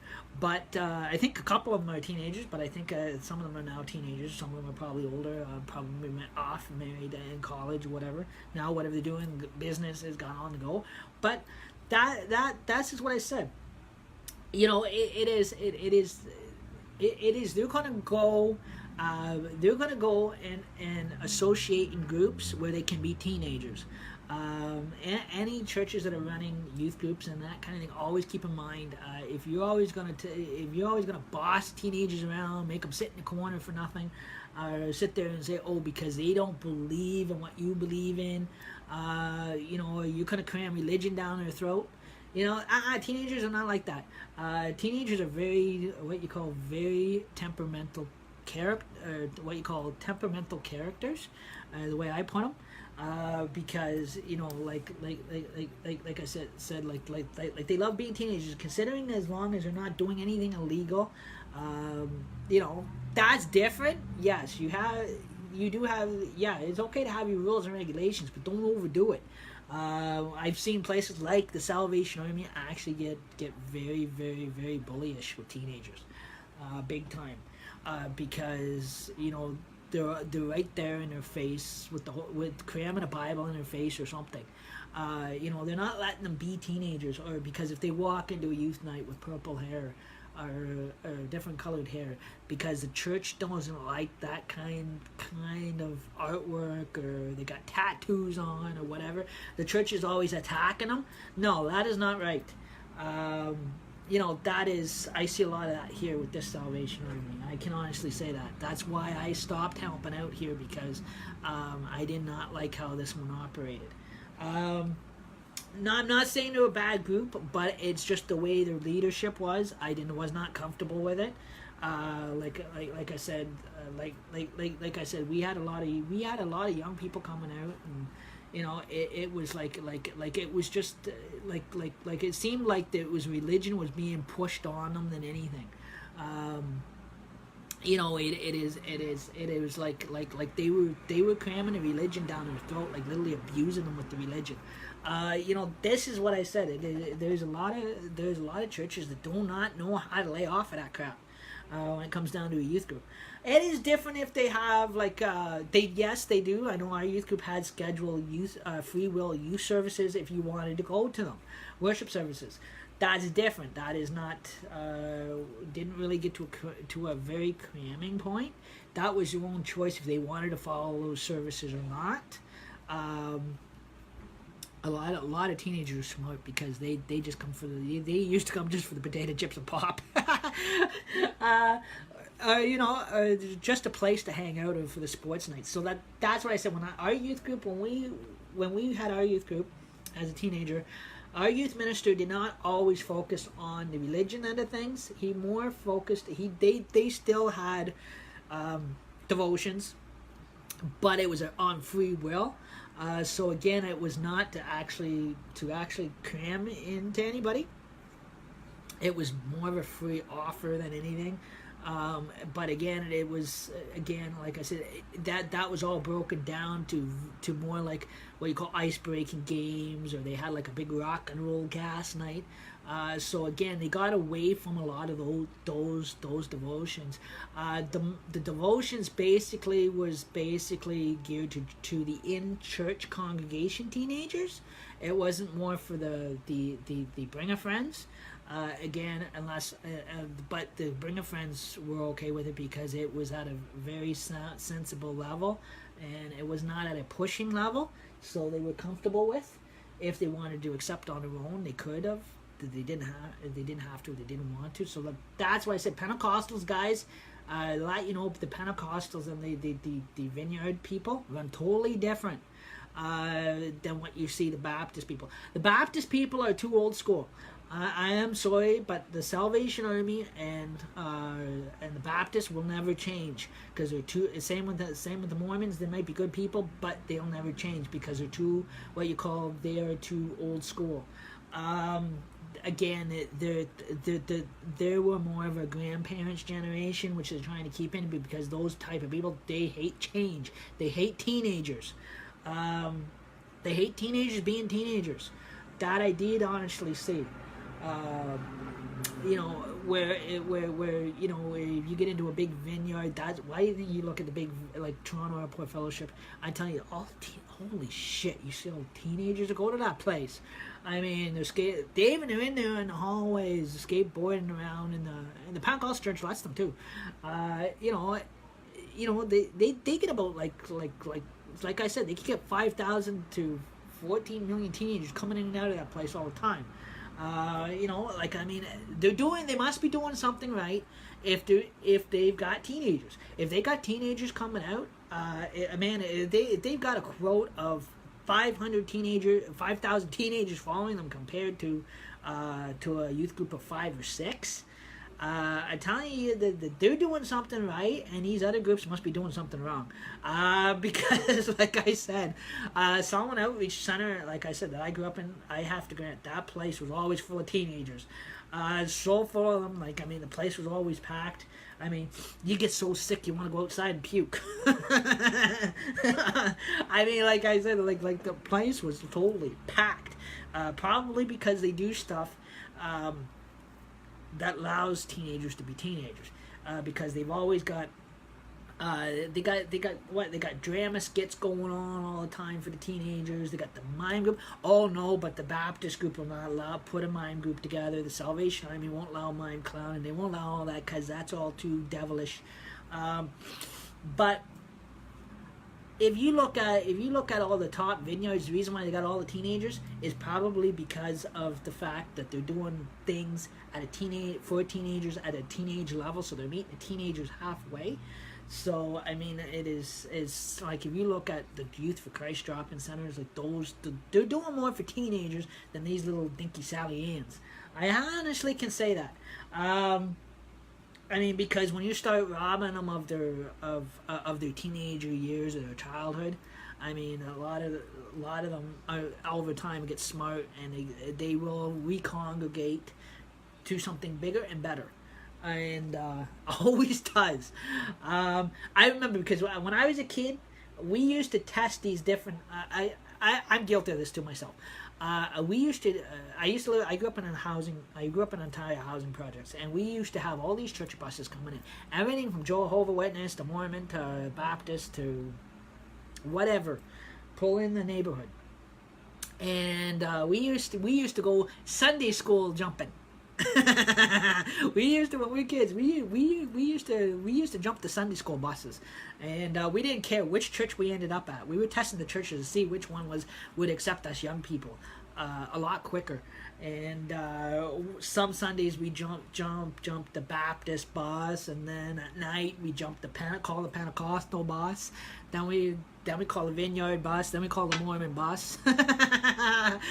So we would like jump in churches.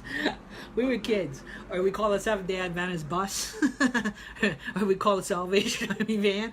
So again, anybody who used to grow up in Peterborough with me and grew up in those towns, remember us doing that? I mean, we were total pricks. And that kind of stuff. We were like, no matter what, every day we were in a different church. Never failed. So to see which one was going to accept the younger people. We found, from our point of view, and now I'm old enough to share this, we found as kids that we were more accepted as kids and teenagers in the Vineyard Church and the Pentecostal Church a lot quicker than we would have been in a Baptist or in a little tiny Pioneer Salvation Army church.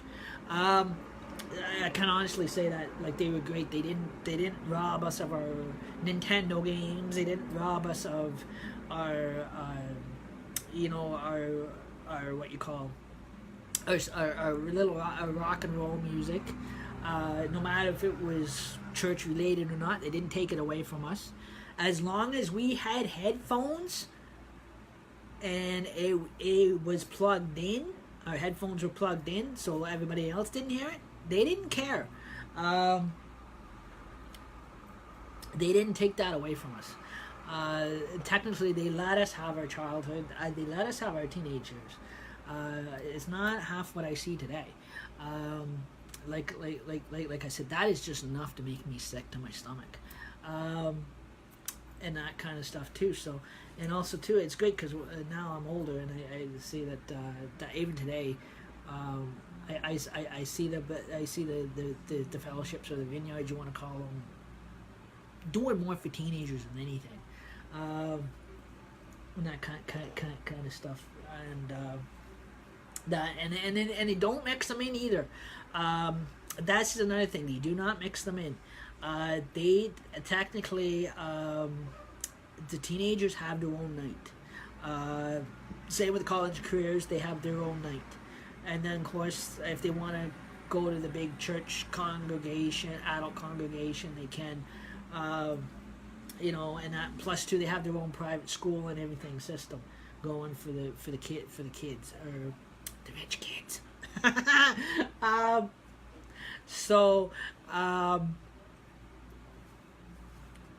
But yeah, so again, so again, those are your different lines and that kind of stuff. So again, like that's what I see is. I always see. I have always seen them. Excuse me. I've always seen the big difference on a lot, and that kind of stuff too. Like you don't see the fellowship churches will not like they won't do what the Baptist churches do. Baptist churches now don't hire. I know this. I don't know about the others, but this Baptist church doesn't even have a youth group. Let alone a Sunday school. I have to get my pen later. I dropped my pen. So like some of the bigger operations have, like I said. But if you look at the Vineyard, you look at the Pentecostal people, they do not mix their Sunday school department with the youth group at all ever, unless the teenagers go in as leaders to help out, are qualified to be leaders or chosen to be leaders to help out. That is it.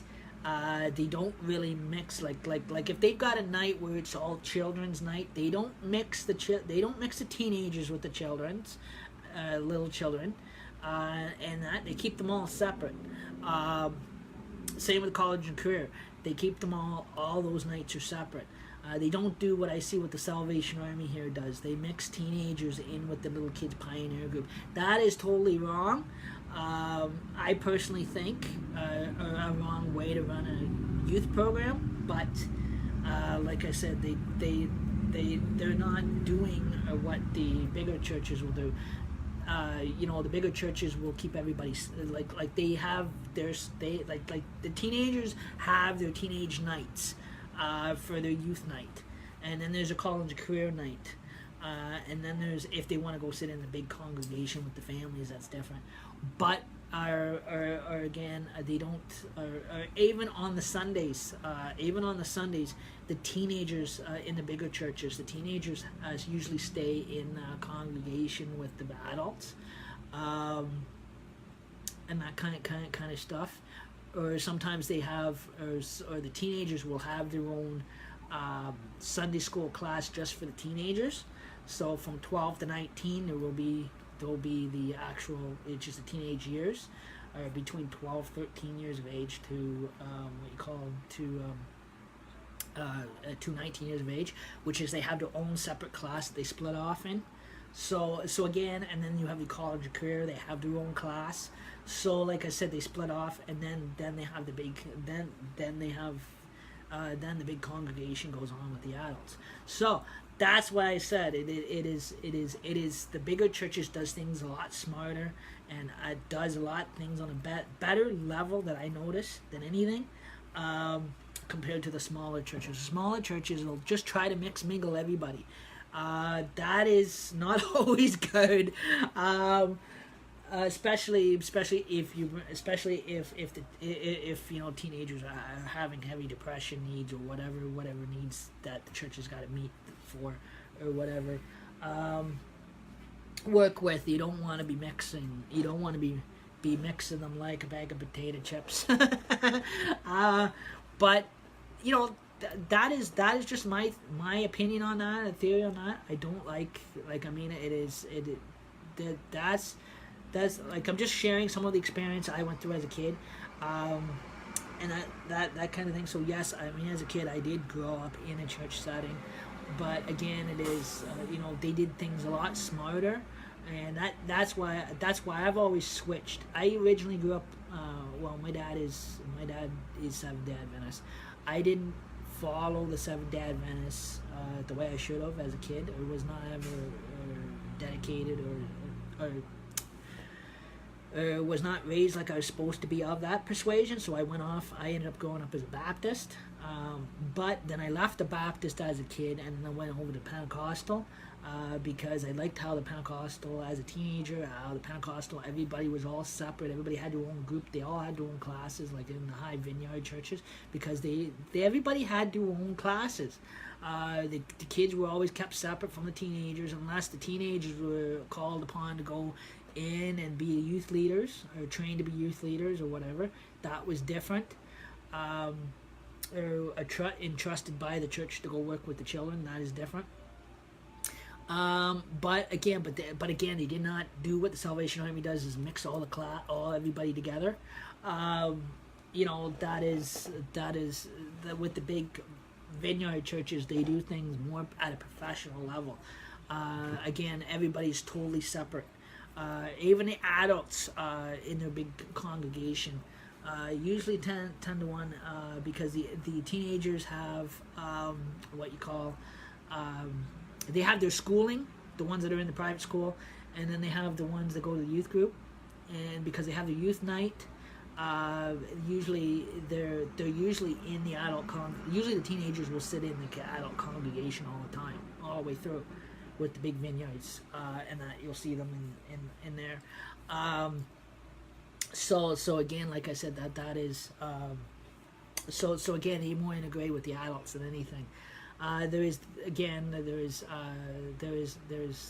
if it's like a youth Sunday, then the teenagers will go split off to their own classes and that kind of stuff.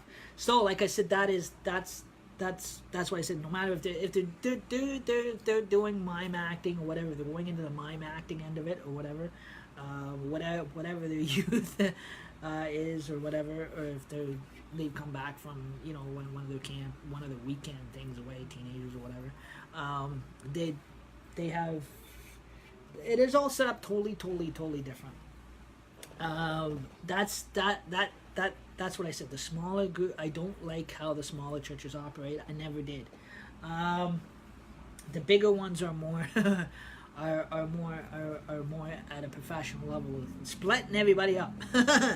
um, that's what I always liked, and like I said, they don't take don't take the kids rock and roll away from them, and that kind of stuff like that. Like there's a band, a secular band, that formed out of our church when I was a teenager called Thousand Foot Crutch, and I know the McNevens quite well, and they've actually took their secular music and they actually are a really cool band, and now like I grew up with. Now they're playing in the bars, everything. And they formed out of a church. So this is what I said. So again, and then occasionally the guys, when they get time, when they're not on their band, or they're not on their band gigs, there is times where they actually do get a chance to go to church or whatever if they wish to. But again, like I said, if they're not busy out on the road doing a band or traveling, or got a big band call, a band, or what you call a big band gig that they have to be at, that they're paid to be at. So again, I just again I was again it was just explaining how I found how the difference were, and how I got into Selwyn and that kind of stuff as a kid. What drew me to Selwyn as a kid, that compared to these little Mickey Mouse Baptist thingy-ma-dingies. This is what I said. This is why I was more drawn to the bigger churches like Selwyn and that kind of stuff as a kid, because they were more open, and again they were more what you call more understanding with people's needs and that kind of stuff, and putting people first, and that kind of stuff, instead of themselves. That's what I always liked about them, because they always had a good positive attitude towards everybody. They were not grumpy, grouchy, not negativity. They weren't there to attack everybody. That walked in the door because they looked different. You see a lot of multicultural, which is really cool, because what I like to see is you see more integration of multicultural people going to more of a vineyard style church or Anglican than anything, or Catholic. Compared to a small Baptist church, because I remember one time I walked in with a friend of mine, because his skin color was a different color. They turned me away from the Baptist church because I was associating with somebody of a different culture, and they didn't like it. The kid was discriminated against big time, and I didn't feel that was right. But I was a kid, and that kind of hurt me too. And this was a small Baptist church where everybody was white. White pride type attitude. Confederational white pride problem type church. I didn't know that then, but so now I kind of keep my distance from those kind of things. So I kind of seen through the loopholes. But yeah, so again, I just wanted to share that experience when I was a kid. They probably, like I said, have changed a bit now, but not as much. Leopards never change their spots. But yeah, that's how I got drawn to a lot of the bigger vineyards, because I love, if I ever do go back to church or go back to a church, I'm probably going to go to a vineyard church than anything. Because I'm more comfortable in those kind of churches, is because again they're more positive. They're not. Only difference is they're not all there, guys, either. But again, at least they have a good attitude with new people and that kind of thing. They're always smiling, and they'll say hi to you. They don't push the individual congregation people won't be as pushy as some of the smaller churches are.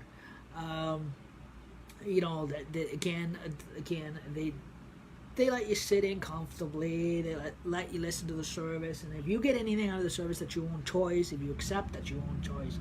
Nobody pushes anything. So again, like I said, they get a little radical. It's funny though. I just more sit back and laugh my ass off at them than anything, because they're too radical. They're like a circus. Like I said, watching them up there, getting all wild up. They're too busy getting more wild up than anything. But again, that always made me laugh. But like they say, if you can't beat them, join them. There is not they're not more of a depressing type denomination like most places are. Um, and like I mean, 50,000 years ago they were singing, bringing in the sheaves, but now the smaller churches are still singing the old way, crappy way of it. But if you go into a Vineyard church, they've got it in rock and roll now, country and western, some type of new style of music, circus music, if you want to call it that. Something you can actually dance to. But yeah, I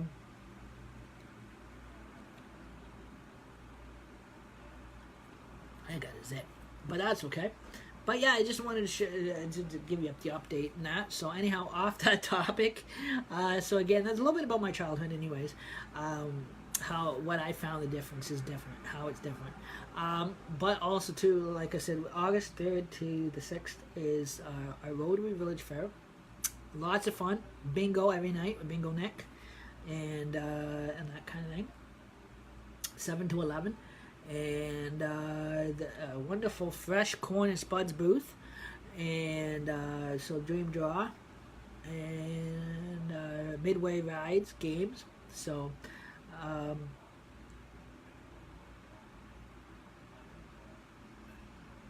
anyhow, I just wanted to again. I was busy. The last few nights I've been busy actually. Uploading some of the old Jokers on Duty shows up to YouTube. Like again, that is they're slowly being all put up there. Oh man, it's rated, and so you can view them now on YouTube live. Well, pre-recorded YouTube. I'll close that, and we missed. Good thing, guys, too, for the Rotary Fair, guys. We did miss fish fly season. So again, fish fly came this past weekend. So again, like I said, this I guess August 3rd weekend, no fish flies. Don't have to worry, we don't have any coming. Not that I know of. Now I might put my foot in my mouth. And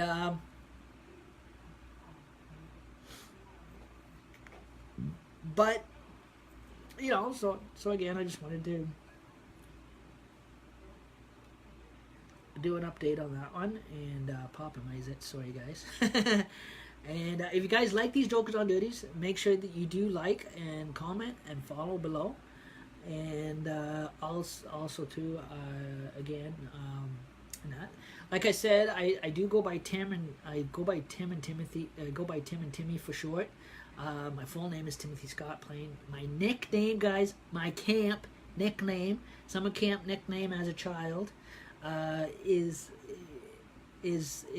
I'm known as a Gypsy Rover. That's a childhood nickname. That's more of a camp street name than anything, if you want to call it that. Again, that is just to make these shows comical. Like I said, we do everything on here. Like I said, that does actually, that actually is. We try to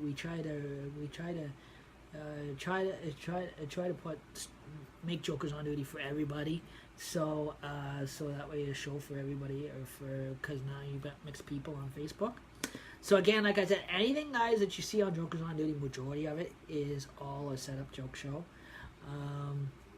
My mother passing away was not a joke. That was seriously, actually did happen halfway through these.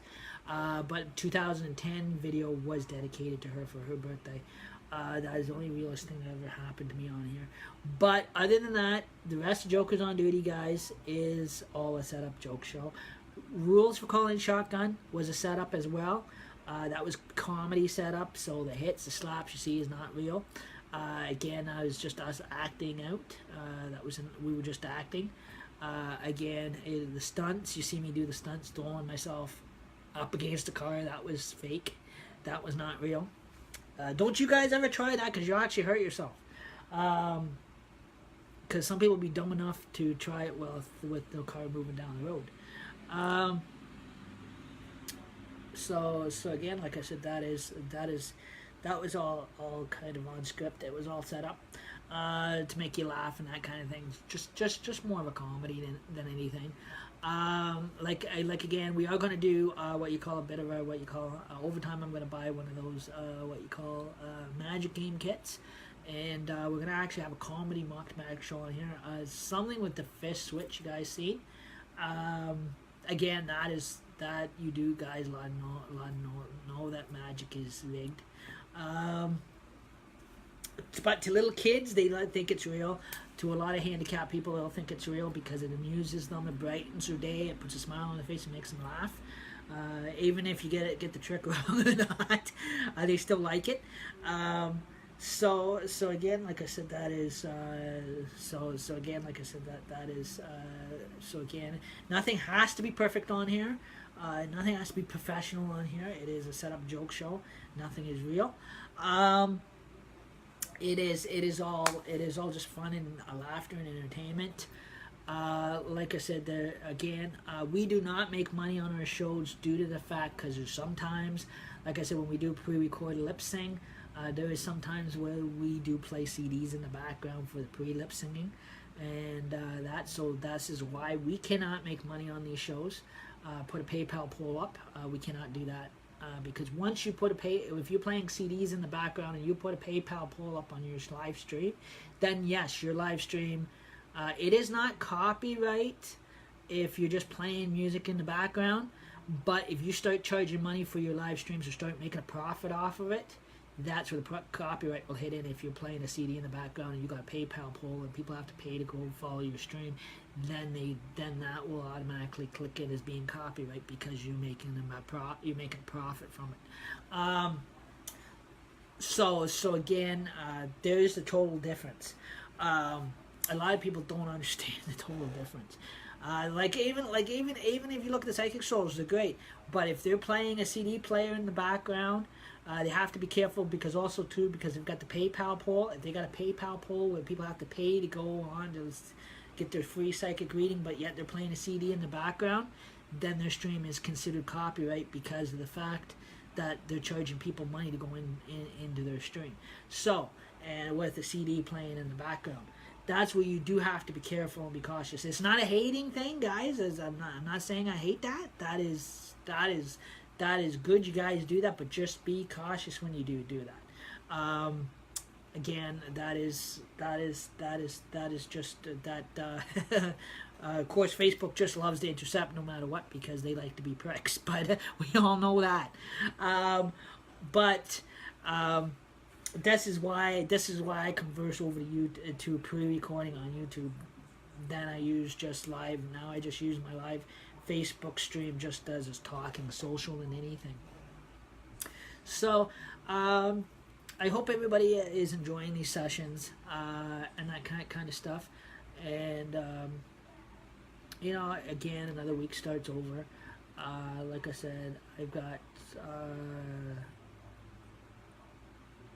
tomorrow I gotta do papers, and whenever my wife gets off her tush, I need my 2-week notice, so I can only have the 2 week to clear out, so I can finish up doing papers for good, because the walking's just tiring me out.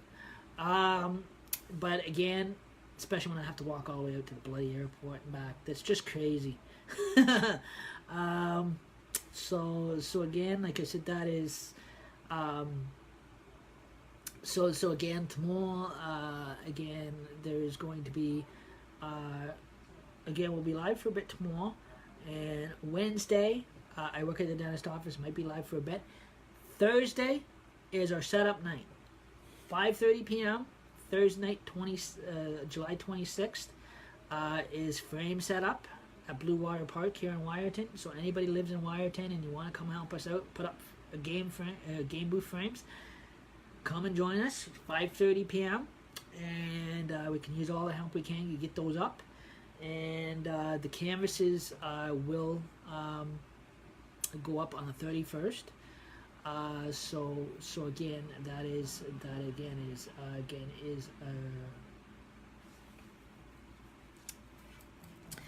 the plan for the 31st, and so again, and then the rest of the week after 31st is electrical inspection the next day, and then on the 3rd, on the Friday on the 3rd is at night. The fair opens and is up and operating for the weekend, so till 6th. So, and like I said, the last night is fireworks. Not the last night before the last night is fireworks. And Kids Zone Fun Day, guys, market is, well, we call it that because of the fun day. Sunday is August the 5th. Well, also too, which links into the Rotary Village Fair. And with the Kids Zone, with whoever the clown shows up. And there is there is the rides, there's the birthday game, and then there's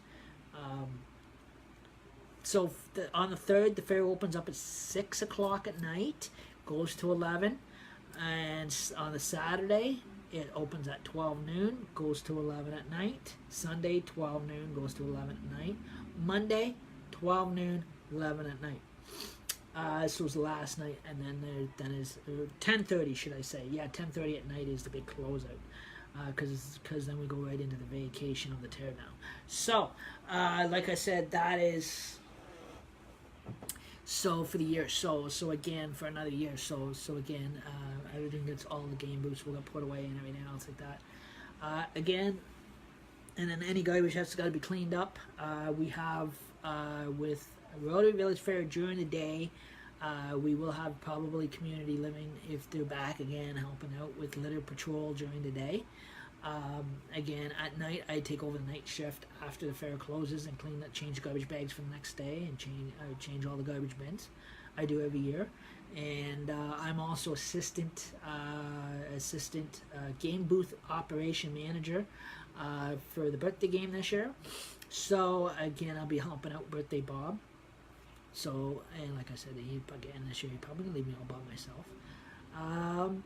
So again, it's getting all the toys put up, everything else like that, getting it open, operated, and getting it up on a go, and getting all the electrical stuff hooked up, like the microphone, speakers. It's good because we do not have the dump tank this year, so I don't have to worry about hooking up their speakers.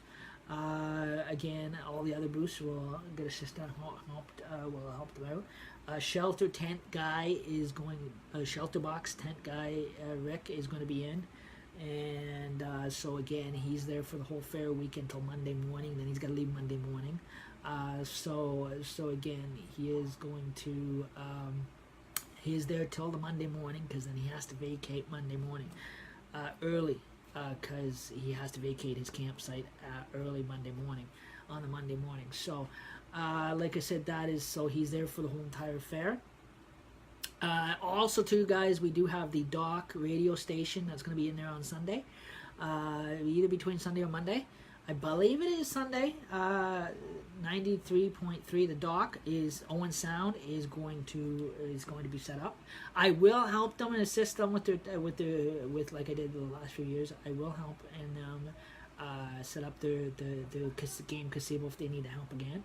And that, so I've done that before. I know how sometimes they need the help. Sometimes they don't need the help, but sometimes they do get, and sometimes they love the help. Again, there's a Bay Shore. Something Bayshore Communities, whatever they call themselves, is going to be set up there too as well. There's wonderful displays about Rotary, Friends of Rotary, how to get involved in Rotary, how to become a Rotarian, all the different prices and memberships, how the different memberships, like how Friends of Rotary is different from Rotary International, how it is a different Rotary club. There is Interact Club in the high schools. Now, some high schools don't all have the Interact clubs yet, Rotary clubs. Some of the Catholic high schools don't. I don't know why. I don't think anyone ever started there. I don't know. I don't think they ever did. I think it's more the public system, more as the Rotary Club, than anything.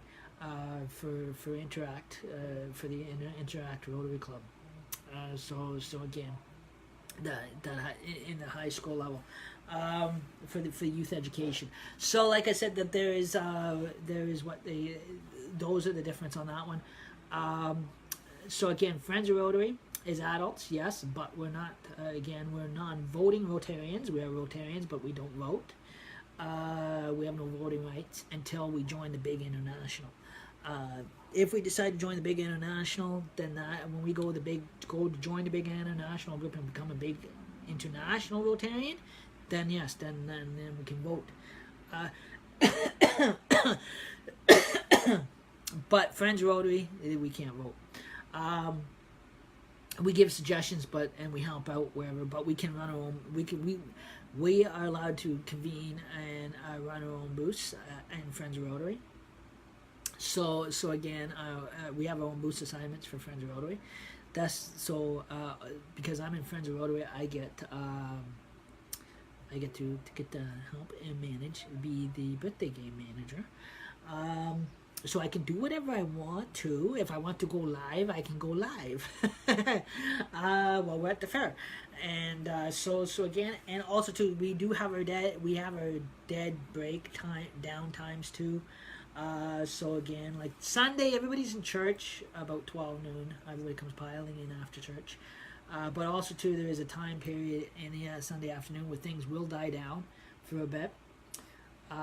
Again, it is, and then it picks up again. Or Saturday is like that too. Saturday we have a bit of a die down time at the birthday game. So again, it is so quiet time. It is so peaceful. And so again, like I said, so those are times I'm going to use to take you live. I'm going to make sure my Wi-Fi battery pack is charged up, so I have no technical difficulties. So again, I will, so that way I can actually take you live, and that kind of stuff too. So again, it's going to be a wonderful weekend that weekend, guys. Also to the Sunday is Children's Day. It is also bracelet ride half day, children's half day price with the bracelets, with the rides, something like that, like there is every year. Also too, there's also the Wyerton Skateboard, Joanne Lancaster Skateboard Park finally being built. That is being built on the same location as the fairgrounds. Again, sorry, Carnies, you guys are coming in. You guys are gonna have to work around with the skateboard park construction. Again, there's a lot of heavy construction going on with the fair setup. By any chance, if any of the Carnies, you see them walking around with their hard hats and they're putting gates up, this is just for the Wyerton people. They're not trying to be mean. If they try to coach you into walking a different direction in the park while they're setting up, because they don't want a liability of anybody getting hurt, because again they don't want the public getting hurt because the fact that they're putting up heavy equipment. They're digging up the ground. Again, they do dig a bit of a hole in the ground around the cable hydro lines for the rides, and trying to put the rides up. And they don't want anybody on their construction field while they're setting up the rides, hooking up the rides, everything else like that, because they don't want the liability of anybody getting hurt, because if anybody was to get hurt, they get sued.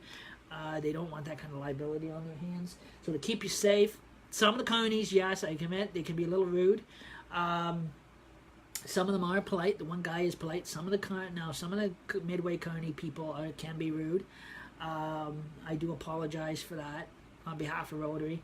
Not our Rotary guys ain't rude. It's the Carney guys, Midway's guys can be. Again, it's not that they're trying to be mean. It's just they're worried about a lawsuit if any kids got in the way or whatever, because if any of the heavy gates fell or whatever on one of the kids and got hurt, there would be a liability lawsuit with Magical Midway, and they do not want to face any of those liability issues. So again, they have insurance on their own people. So if their own people get hurt, they can file for workman comp or whatever. They have a workman comp in place for their own people, or they got their own people insured. Like even us Rotarians, if we walk around amongst the construction people, we don't have a choice. We have to wear a hard hat. We have to wear even at night. We have to when they're tearing down, and I'm doing garbages. I have to walk amongst them. I have to wear a hard hat. I actually have to wear what you call an orange fluorescent vest, construction vest. So I own my own. So like I said, it is. So again, like I said, there's no matter even when it's set up or it's tear down, there's heavy construction going on. Even while the carnival's up and operating, guys, do be careful if you come to the fair. Like I said, there is those that even come into Wyerton to walk around the fair. Let you know, guys, where the parking lot is. There is heavy construction going on with the skateboard park as well. On top of that, by the swimming pool. So I mean, those guys, they may actually be out working while the fair is operating. Maybe not till the Monday. But the weekend much more so, but probably Monday while the fair is open and operating, there'll be a construction crew trying to operate the skateboard park as well. Everything is trying to be built up. They're doing too much all at the same time. Again, they're just the carnies just don't want to be responsible for any injuries. That's all it is, and I can't say I don't blame them. Because those guys are when they come into town, they just want to get set up and operating. They gotta do safety checks and that, because again they bring in they got their own lift trucks running around, they're driving around. They're not always watching where they're going. They're too busy. They're especially with this heat, the way it's been. They've been so busy from fair to fair, setting up, constructionally setting up. And that kind of thing, because they've got a lot of they bring their own lift trucks, they bring everything, their own construction equipment. They have their own. They're considered once they pull in, once a Carney Midway line pulls in. When they start setting up, they're considered as a construction site. It is technically considered as being under construction. So there's heavy construction equipment. Again, there's lift trucks. Crane, even if they bring it to put the rides up and everything else like that. So like I said, or they have to run, or they have their own wiring electrician person that has to do the wiring for the rides and that kind of stuff to make sure everything's working. And then when they leave, they rip everything out of the ground. And again, it is it's considered as construction. So they don't want anybody getting hurt. So if you guys at the fair is setting up, the carnies are in setting up, and they direct you to go a different way into the park, please do what they say. They're only trying to keep you safe. They don't want no civilian injuries whatsoever, because they don't want to face a lawsuit.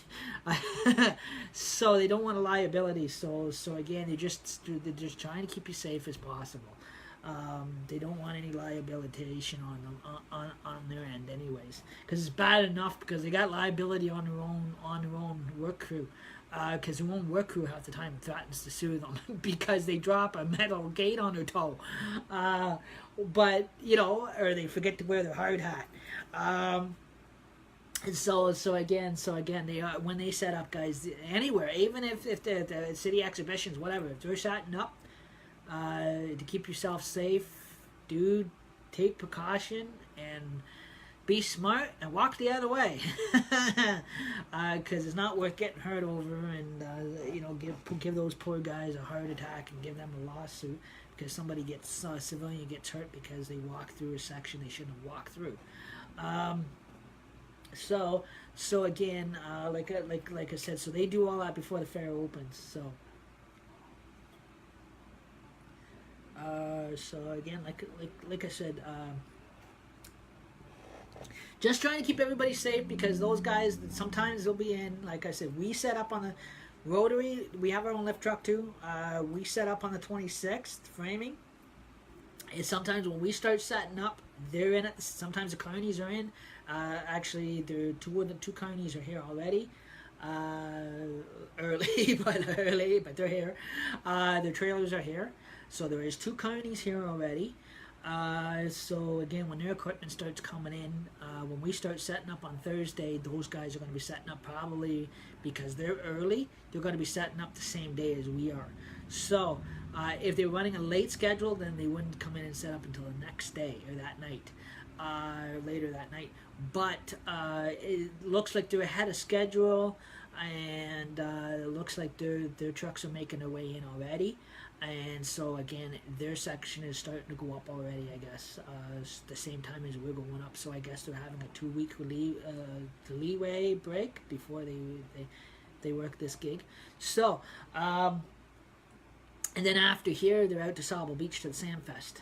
If they didn't already have it, down to Collingwood and then down through the States again. So, like I said, these guys come up from this midway comes up from the States. So, like I said, it comes across customs, it comes across the border, crosses up here at Tobermory. So, like I said, this midway is coming a long way, guys. So, a lot of them do. I don't know who's all on this midway. Surprisingly, every year it's different people, different carnies, sometimes the same carnies. Usually it's been the same carnies. I love the guy. I gotta like the guy that comes with the ferret. I love seeing a ferret. I would have loved to have my own ferret, but I can't. I've got a cat. But I would love to have a ferret. But I can't. I got a cat, so I can't bring a ferret in. Because Atreyu would get mad at me if I bring a ferret in. And no, yes, I called my cat Atreyu, because it's a character I like Noah Hathaway's character from the Neverending Story because I'm a fan of that movie. So I called my cat Atreyu, and if I did have a ferret along with Atreyu, I called my ferret Valcor. Yes, I would. Don't tempt me on that one. I would. Like I said, that so again, but no, originally in the movie, Valcor was not a ferret; he was a luck dog dragon. But again, in this case, he'd be a ferret. So again, I had to throw that in a bit of a sense of humor. A ferret, yes. I'm not talking parrot. I'm talking about a ferret. But yeah, so that'd be just mean. That'd be just mean because there's always little. Cockatoo Zitsu that comes here, Pikatu Zitsu that comes here, and my mother-in-law's dog, and we call him Bam Bam. Again, my brother-in-law calls him Bam Bam from the Flintstones. So we got Atreyu. Yes, we got all the Hanna-Barbera characters here. So far we've got Atreyu, we've got Bam Bam. If I had a ferret, I call him Valcor. So again, I guess we got all the Walt Disney characters almost here. So almost, almost working on it. So as long as they're not up singing and dancing, or Atreyu's not flying around the house, we're good. But yeah, so I just wanted to give you the update on that. And so anyhow, I guess I'll see you guys also too a little bit before then, but I will be back in my Rotary Blues for the next 2 weeks. I'm in my Rotarian Blues. And yeah, I may wrote a song about that one. My Rotarian Blues. I will be in my Rotarian shirt for the carnival, and like I said, guys, the next 2 weeks we're going to be live, so especially the carnival weekend when it opens, we will go live, so